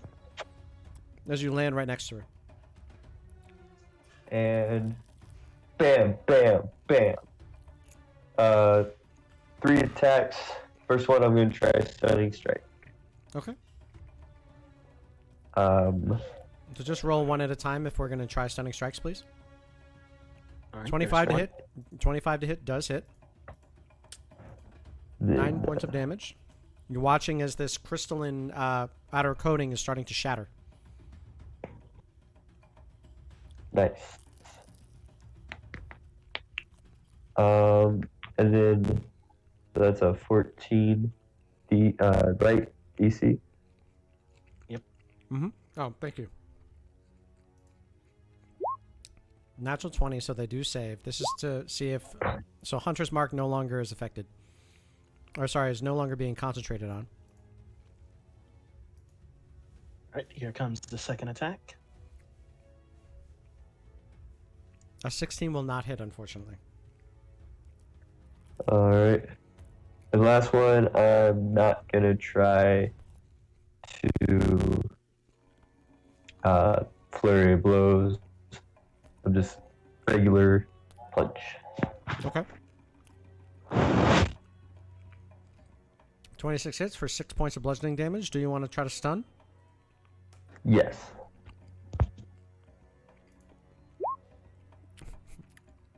You cannot stun Nerbera. He's very limber. This is the best I've ever rolled for saving throws. Like, ever. They're All pretty right. good. It's now Nerbera's turn. Nerbera's going to try to kick off from you, provoking an attack of opportunity. Could I move first? Or Oh, was sorry, that all sorry. my movement? No, that was not all your movement. Okay. So it was... I had moved from here to here. That's 20 feet, unless we say You like had to 10 feet climb up. as well. So 15. 30. That's 30. That's 15. But I did it unimpeded. So, how much is this total? Like, It would be 35 feet total. all right, which means I have 15 feet of movement left. Okay, so I'm gonna try and... Will it provoke an opportunity attack if I get out of there? Yes. Alright. In that case, I'm just going to use a key point for patient defense. Okay, all attacks against you are at disadvantage. And she's going to take out her daggers again and try to stab you 3 times. Sorry. So the first one doesn't hit at all. Second one is an 18. And third one is a 22. Which of those 2 hit you? Alright, the 18 and the 22 will hit. Okay, you take 12 points of piercing damage.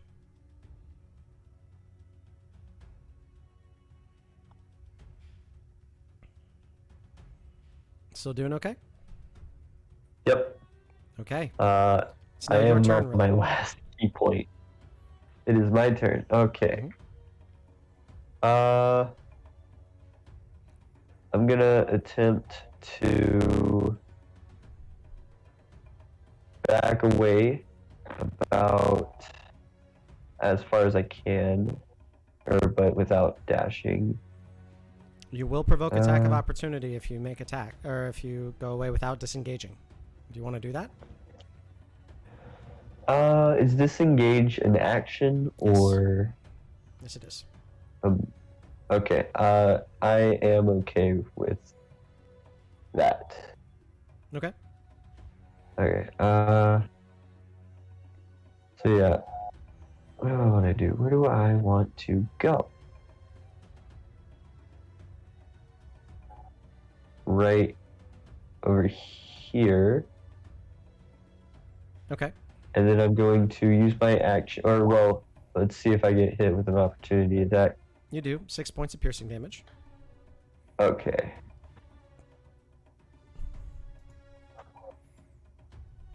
Alright. Now can I use my action to use a health potion? One of the greater healing potions I brought along? That's a bonus action. That's a bonus action?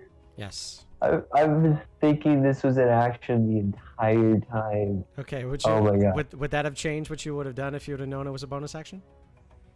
For this, I guess, no, my plan was just to get out of range, hit her with some sun bolts, and take a healing potion. Okay. So the sunbolts are actions, so that's fine. So this all would have happened normally anyway. So go ahead and roll 4d4 plus 4 for your greater healing potion. 44, Let me just add 4 in our heads. 12 points of healing. 12. Rad. Okay. And now you're just going to pop up and punch a couple sunbolts. Yep. Okay. Roll some attacks with the sunbolts, please. believe it's Alright. 2. Yeah, just 2. Just roll 2 unarmed strikes, or we're gonna find. It should say Radiant Sunbolt, like, Oh, 5 down. Thank you. 26 hits, 24 hits for 9 points. Okay. You're seeing that this the shell is coming apart, and it's looking badly shattered. Alright.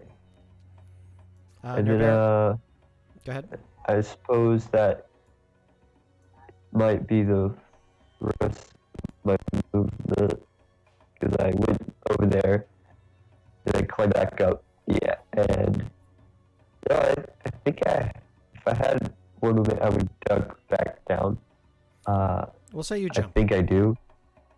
Okay. Okay.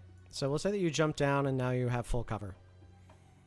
As that happened, Nerbera is going to leap up, and she can only make range attacks against you, so she's going to fire twice. And I gotta go to actions, because I was looking at all the cool stuff that she can do. So, pew! Pew! 13 to hit and 17 to hit. 13 and 17? Sorry, 30 Sure. and 17. Actually, so 17, 30 will definitely hit, but 17, I do have the items Ring and Cloak of Protection. Okay, what does your armor class say? 15. did you equip and attune the protection items? Oh, I don't think I attuned it. I equipped it. I didn't Okay. know there was an attune button. There is for Yeah, items it's all- under attunement. You gotta do that in the app. Yeah, it's all the way at the bottom of your inventory. Go to inventory, equipment, and then scroll all the way down. Make sure that those two are highlighted, and then tell me what your AC is.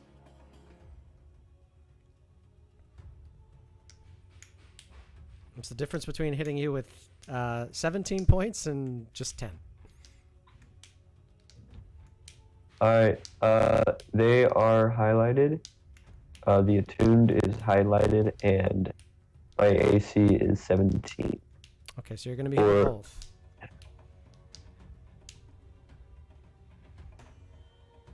Sorry, you said Alright. or? No, I did not say or. Okay, are you using a reaction to use to catch an arrow? Yes. It Okay. will be my last key point. Okay, so you're only going to take 7 points of piercing damage. Cool. Okay, so Nabera is at the top, you're at the bottom. Rillo, it's your turn. Alright. I'm gonna, like, do a 10-foot, like, well, for flavor-wise, like, 10-foot, like, Mortal Kombat jump uppercut, punch. Okay. Sounds good. You roll for an uppercut. Natural 20 will definitely hit. Oh, let's go! Oh, It's my all God. about the style points. Okay. It's all the style. So as you uppercut from 15 feet below, you bam, just rocket up. All right, you get to make 2 more attacks. Right. Yeah, I like swing a left hook right at her head. 20 will hit for 5 points of damage. And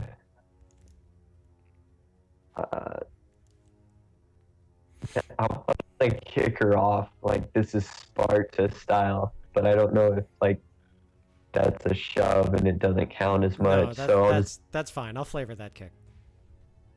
okay. A 10 is not going to hit, She unfortunately. dodged. This Okay. is not Sparta. Yeah, but you can see now that this surrounding aura across her is it's barely there. There's so much shattering that's happened. I heard an I'll give him my card to re-roll that 10. Roll again. All right. Oh. 23 definitely hits. As this last kick happens, you kick as hard as you can straight ahead. And as that happens, your foot goes completely through the shell and directly through her stomach. As that happens, it comes out the other side. Nerbera no longer looks confused as the shattering of the shell comes in all directions, covers both of you in this iridescent shower. As that happens and you put your foot back down with a very controlled motion, Nerbera looks around. She looks kind of wild-eyed and looks like she's running off of the high point of adrenaline. You can see that looks thrilled, looks excited. You can see that she's trying to push you on the shoulders. You know that this is one thing that you would do with a friend who's just like, oh crap, that was so much fun. And as that happens, you just watch her like put her arms like over your shoulders and look at you. And then she smiles as she places her head right on your chest. You feel the breath start to leave you feel the breath coming heavy into your body as you push. And you feel your heart racing. As that happens, you watch as her visage starts to fade. And you feel her heart pumping fast, coming into your hands. And then eventually, there's no more pumping, but just a small vibration of excitement. As that happens, you hear a clapping coming from the very tall woman. And then you see her pumping her fists up in the air and giving you a bunch of cheers. And as that happens, she waves goodbye. And you watch as her visage disappears. After a little And bit... I yell after her. I yell after her. You heard nothing! I am an emotionless monster who has no feelings whatsoever. I am absolutely not a feely guy. And as you listen to your own echo, you feel yourself start to shift back into your home plane of existence. As you all land back on the very, very top. Sorry, I'm gonna sneeze. As you all land on the top of the obelisk, each one of you coming out of your respective portals, each one of you holding a heart of your companions. Some of you looking worse for wear, some of you looking way worse than the others, but all the same, looking content. Rillo, as you look towards your feet, you notice that there is the same large red orb that was being held by Bufu just before he died.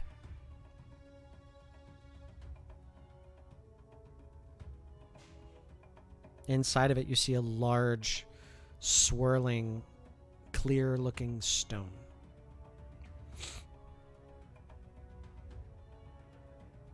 I pick it up and inspect it, and am tempted to shake it around like a globe, like a snow globe, but think better of it. Okay. And like You inspect it, you lift it up. As you lift it up, you notice that as you're lifting it, you hear a beep, and you start to hear a and a small cracking. I shake it. Okay. Oh, God. You shake it. As that happens, you notice that as you're shaking it, you're watching as little cracks start to form all over it. and you're looking at this stone that's inside of it that seems to be causing each one of these cracks.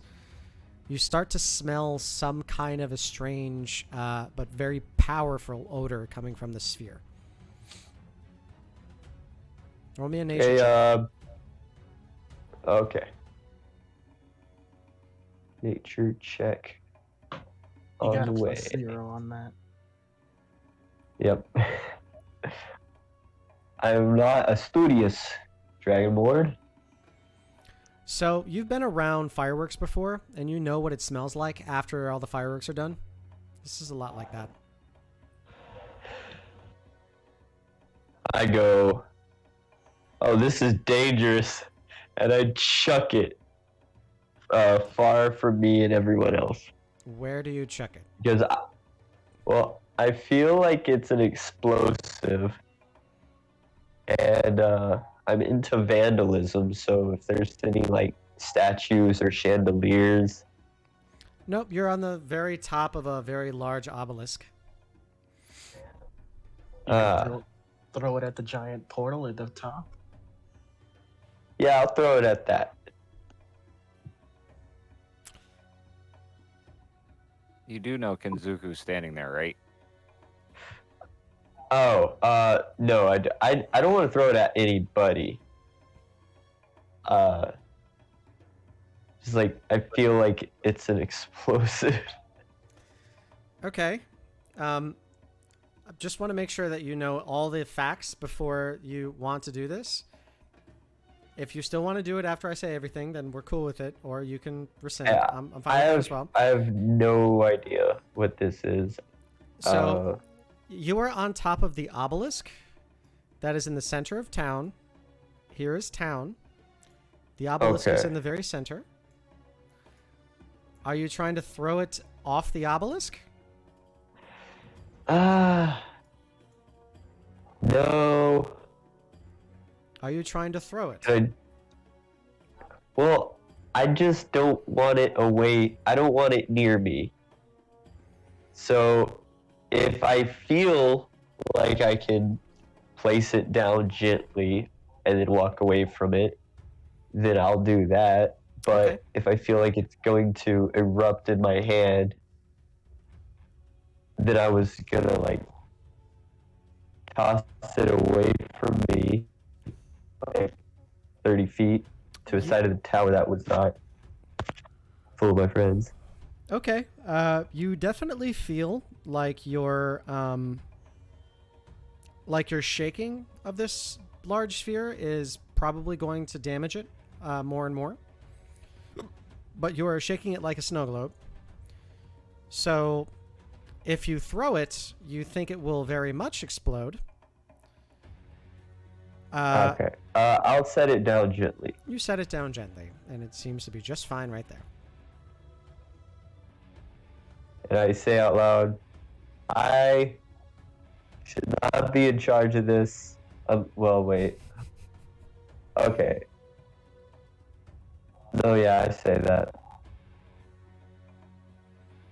Okay. Which you absolutely do. You say that.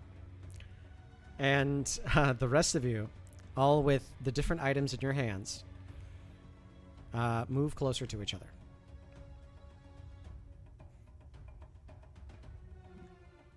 I will describe my situation to the others and what I had to do to get Rigel's. As they all... I saw the dead. Go ahead. Sorry. I saw the dead face of my daughter's father. This is what I brought.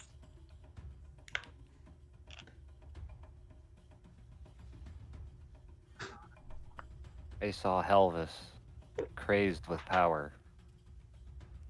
And somehow I ended up with this diamond and his heart.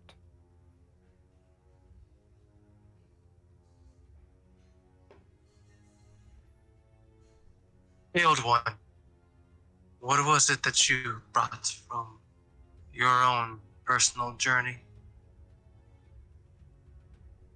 Bring it forth.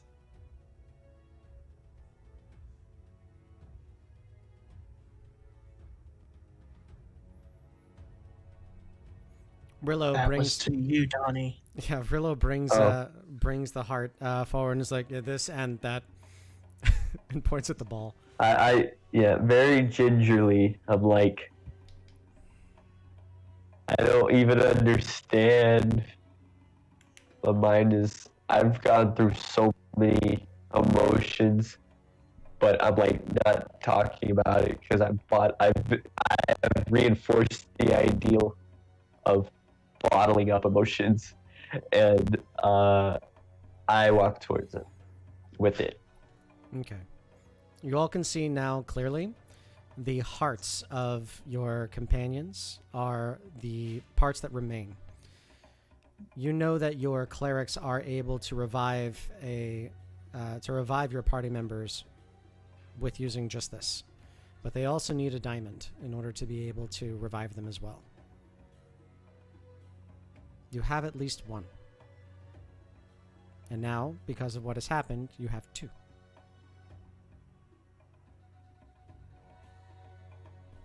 What Kinzoku had in his stomach was clearly a diamond.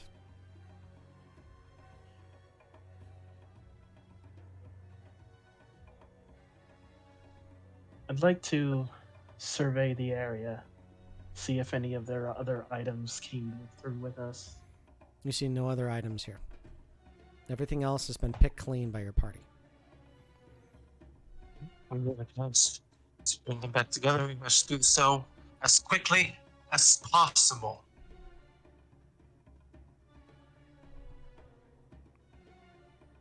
Okay. I say we head back on the expedition and get back to camp right away. Okay. You unleash your flare into the air so that the expedition can come and pick you up. You watch as your airship comes to the side, docking, Piney and her crew ready to go. As she loads you on, you all get yourselves ready, make your way back to the Bloody Bloody's manor. And as you do so, your entire caravan is waiting there.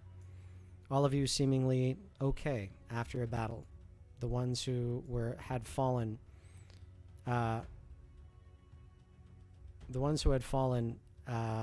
being taken care of.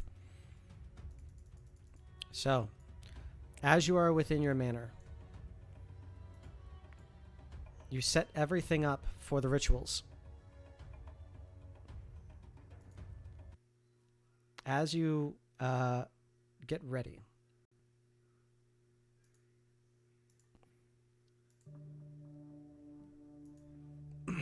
as you get everything ready,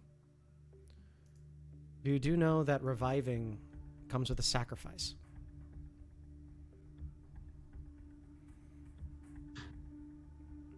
So although you are able to revive your friends, you must sacrifice something of your own in order to bring them back. Maresh, you were with Rigel. What would you sacrifice to bring Rigel back?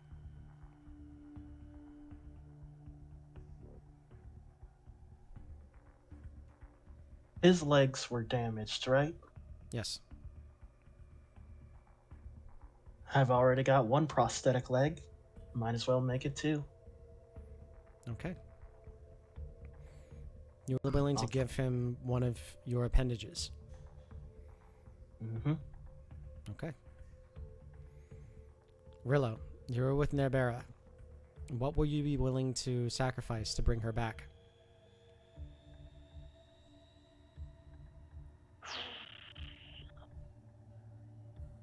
Okay. It doesn't have to be something physical, too. It could be emotional, or it could be material. It could be something. It could be anything.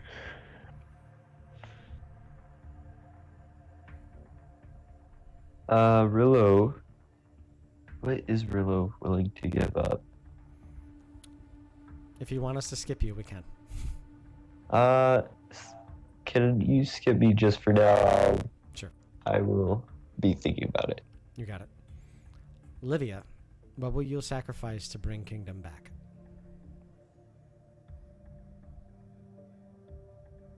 He was my only one.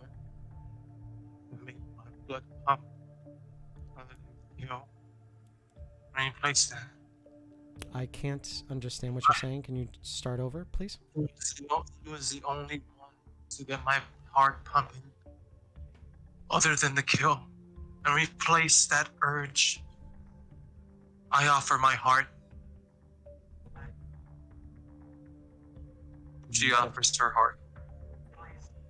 Like metaphorically, or are you giving? No, up your physically, life? like she offers it. Okay. Kinzoku, what were you willing to sacrifice to bring Halvis back? I would sacrifice the magic that keeps me alive to bring him back to protect his family. Okay. Rillo, coming back to you, what would you be willing to sacrifice to bring Nibera back?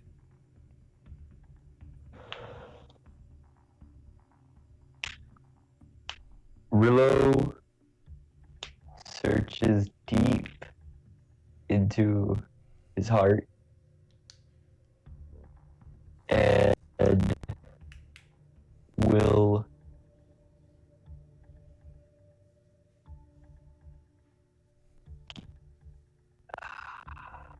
he will take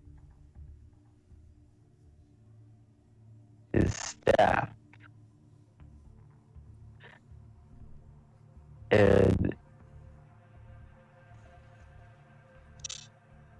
it is he will sacrifice that.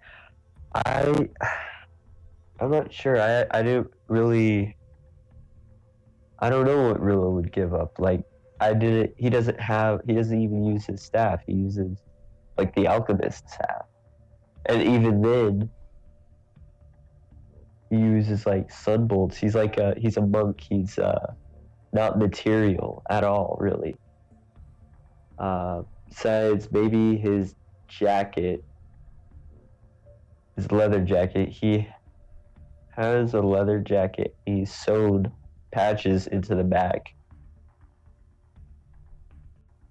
After all of his experiences, and when he thinks about that,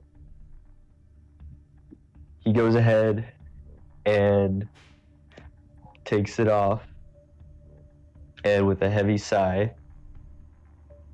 will relinquish it. Okay.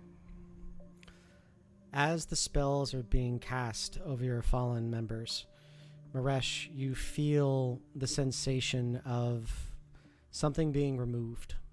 You feel the dropping in your stomach.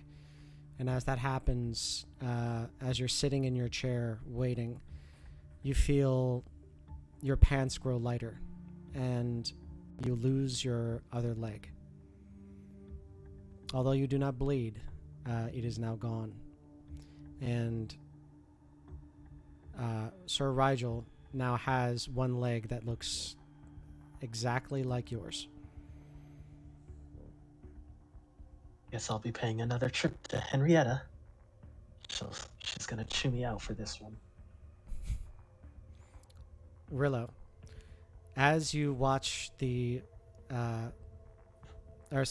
Maresh, as you watch the sacrifices being made, the diamond being crushed, and the body of Rigel coming back to life, you notice that the tree of life that was across his chest now goes from a bright white to a striped black. And you notice that his body now becomes a little bit more darkened instead of bright as you saw before. Sir Rigel has been resurrected. Sir Rigel does have a leg that resembles Maresh's. Sir Rigel does have Maresh's remaining leg.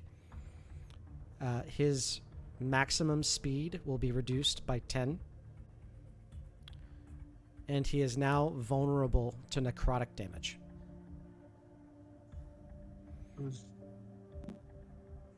Rillo. As you place the jacket on top of Nobera's heart, and you watch the diamond being crushed and the spell being cast, you think about all of those memories that you had and all of the patches that you had placed upon it, everything that you have done throughout your years. And as each one of the patches is torn apart, you can't remember what was there before. You can't remember what was on your jacket before. Another patch goes, what was that patch? What was that even about? Another patch goes, I'm having a hard time remembering anything. And as the last remaining patch leaves, you look around to a room full of people who you feel like you've known all your life. Your hands are hard, your knuckles are strong, your weapons are with you. You know who you are, but you don't know where you came from. Not anymore. Oh. Livia, as you, Rillo, as you see all this, you watch as Nerbera comes back up.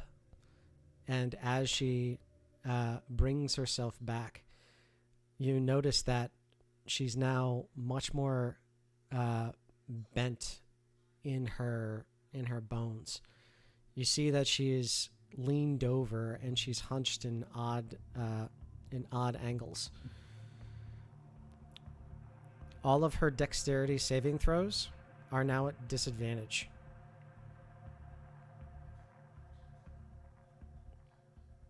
And she now only has vision up to 200 feet. She is now nearsighted. All right. Livia. As the spell goes off, you feel a pinch in your chest and then a pressure. And then you feel your love and everything that you've felt for Kingdom, that sensation, start to fade, and then indifference, and then nothing, and then something different. It felt similar to how you felt, but feels extremely strange. It feels protective. It feels possessive. It feels like you wish to provide. And then you get a slight feeling of your own sensation back. And then that feeling then balances itself out. Livia, you watch as Kingdom is resurrected. Kingdom's spell save DC is reduced by 2. And any damage taken by you is transferred to Kingdom. Any damage taken by Kingdom is transferred to you. If one of you falls, you both fall.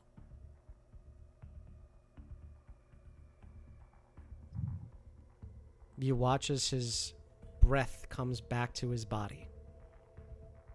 And although his breathing is shallow, Kingdom is returned to you. Kinzoku, as you watch the spell happen, as you place your hand on top of the heart in order to grant it your magic, you watch as you see all of your granted power start to leave your body. And it all starts to move. Every inch of your feeling, every inch of the power that was coursing through you before begins to leave. The sound in your mind and the belief in your head, all of the thoughts of your god start to leave you. And you no longer feel his protection. As you watch the body of Halvis start to grow, and as you watch him start to reform, you notice that his sigiled arm does not reform. You notice that his face and the rest of his visage now does look partially skeletal. Where there is flesh, there is a clear break where there is now only skeleton.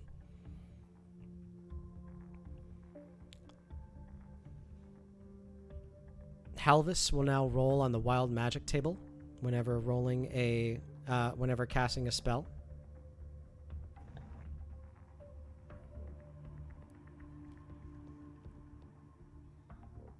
Halvis's spell save DC is now reduced by 1.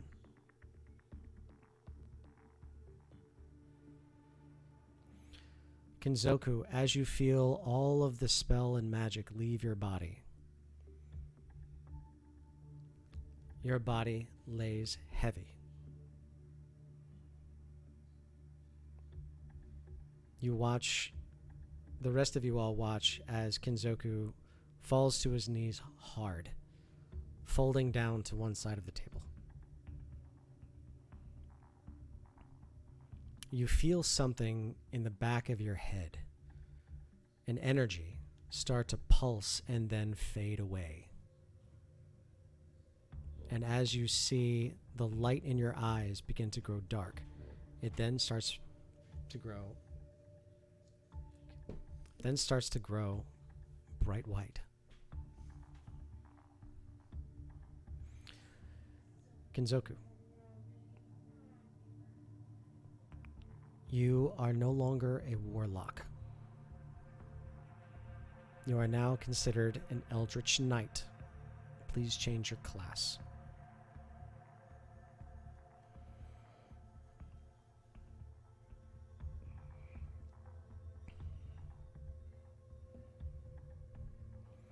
And with that, your party members have been resurrected.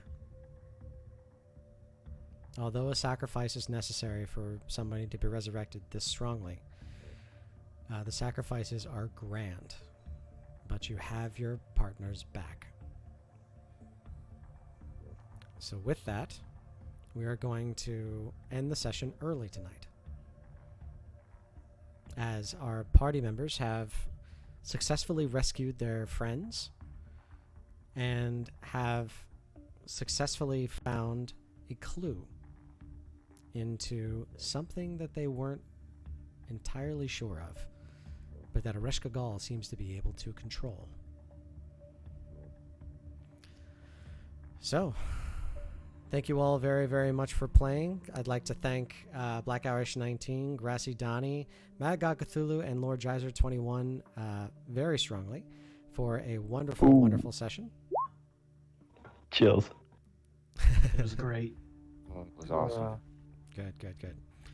Okay, so like I always say with all of my sessions, there is sacrifices to be made, and to bring somebody back from the dead is always a major sacrifice. So you all did very, very good for what you did, and I thank you all very, very much for writing a very emotional train. So you're all getting cards of inspiration for your next session. Very, very cool. Especially Grassy Donny. Like, the moment you started talking about your leather jacket, I knew what I was gonna do. That was awesome. You monster. Well, here's the thing. I kid. Things that are sacrificed aren't gone forever. So just remember that. There's always ways to get things back. So with that, do you all have any questions for tonight? About the session or anything else? Well, I have another inspiration already. Okay. I guess. Can I just flip it the next game then? Or? Yes, you can. So just make sure that you make a note that you have an extra and that you'd like to flip it at the beginning of your next game. Or you can gift it to another person so that they can have it in the pocket. Gotcha. And then we'll see what happens next time. Okay. Any Can other I questions? use my inspiration to buy a new jacket? Your jacket's still there. Your patches are missing. And your Okay. memory of any of those events that you put the patches on for. Yeah. This guy inspiration just give Kingdom the puppy, right?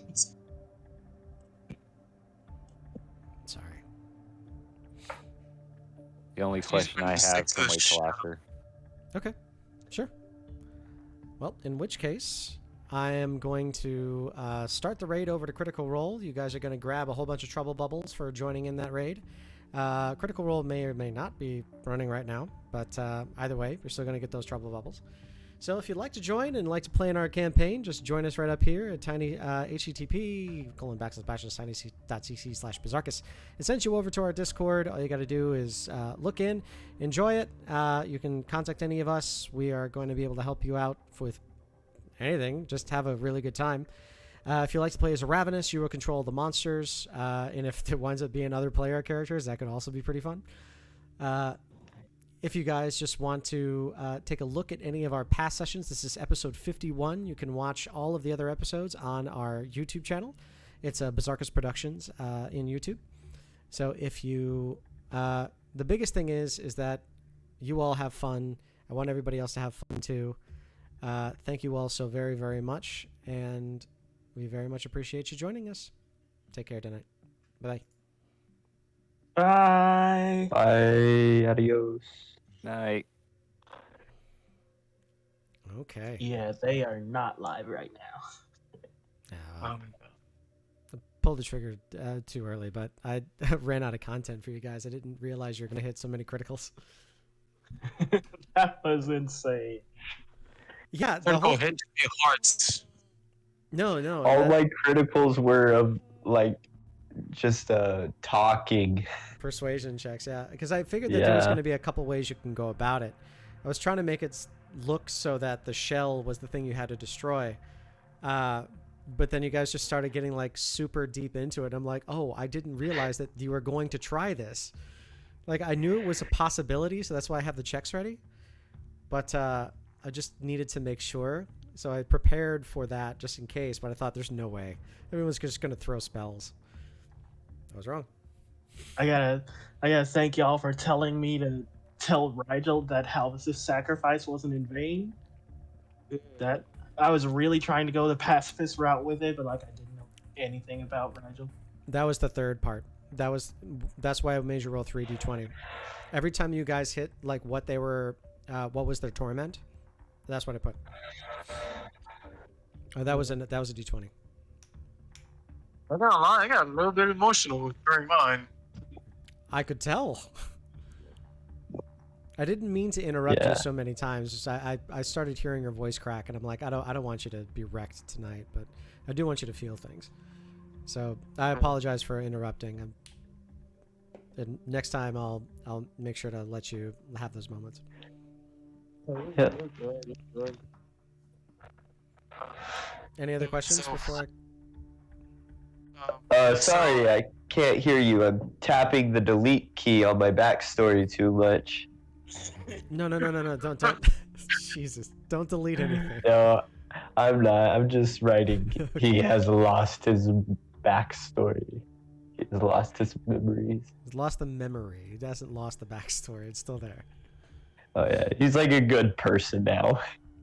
He starts giving out ice cream. Oh my gosh, balloons. I gotta go talk to Henrietta, get a new prosthetic leg again. We're gonna do the same way as last time, temporary speed reduction for 4 games. No. I guess I actually have 2 questions. What's up? One, I'm guessing I will need to get an arm for Halvis, or just be one arm. It's your choice. Your arm was actually ripped off, so you can go and find it. Ooh. All right then. That's good to know. And how do I make a Eldritch Knight? An Eldritch Knight is a fighter class.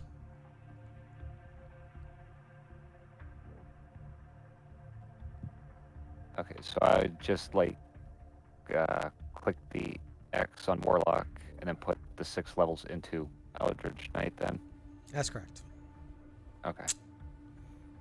Also, too, just so that you guys all know, excuse me, just so that you guys all know, the things that I did to you today are not permanent, so you can change them. It's not like a total wall. It just has to be something that you want to do, and you have to come up with a way to change it. I can provide you with ways as long as that's something that you're interested in. So sacrifices are sacrifices, but there's always ways to help. So Maybe for, once I unlock Wish, I'll get my next. Or regenerate. yeah. For Olivia, so she still has her feelings for Kingdom. It's just that now they're both connected, like health wise. No, now you both share each other's emotions. You share everything. Oh, gotcha. Okay. Isn't that the sharing damage thing? Wasn't that the effect of those rings we got a while back?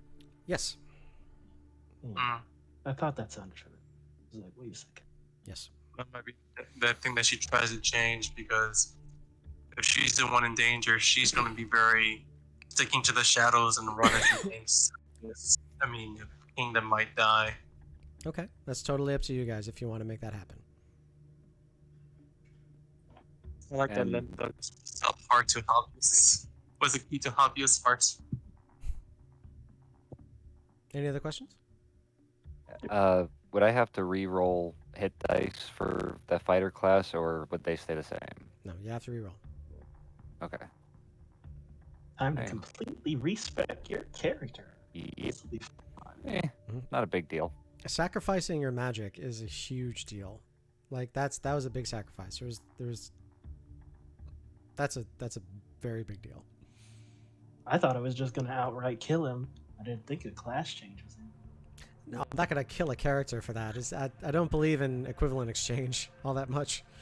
That's why I was kind of worried with Olivia and Kingdom. I'm like, I really hope this isn't the last time because I like her. But when you said my physical heart, I was like, Yeah, well, that was concerning. well, shit. All right. I mean, I get it. It's a great story trope. Don't get me wrong. I'd read that book, but I don't think I can put it in a game like that. I had to come up with a way around it. I don't want to ask like your metaphorical heart. Like, no, I mean like her physical heart is not right. I mean, the DM can take it either way, but that's the way she meant it. Well, Kingdom would now have a lifespan of 1,000 years. Oh shit! Whoa. True. Yeah, that's right. Because of Dark Elves, Nice. she might not change at that. She'll just be like super careful then. God damn it. Dude, now I'm thinking of because obviously, I never really played Rillo as I don't ever really knew his backstory in the first place. So now I'm thinking of writing in someone that knows him, Sure. but he does not know them. But No, that's perfectly fine. You can absolutely do ah. that. So now that we're finished up with the Felden's Birth series, our next session is going to be traveling. So I'm going to place it up in the Discord of where everyone would like to go. It's going to be what we used to do before we reached Felden's Birth and Marcel's Dalo. So now we're going to be able to travel anywhere on the map. And it's going to be up to the caravan and everybody in Discord to say where they want to go to. So for that and with that, I'm gonna call it a night. Are you guys all good? You have fun?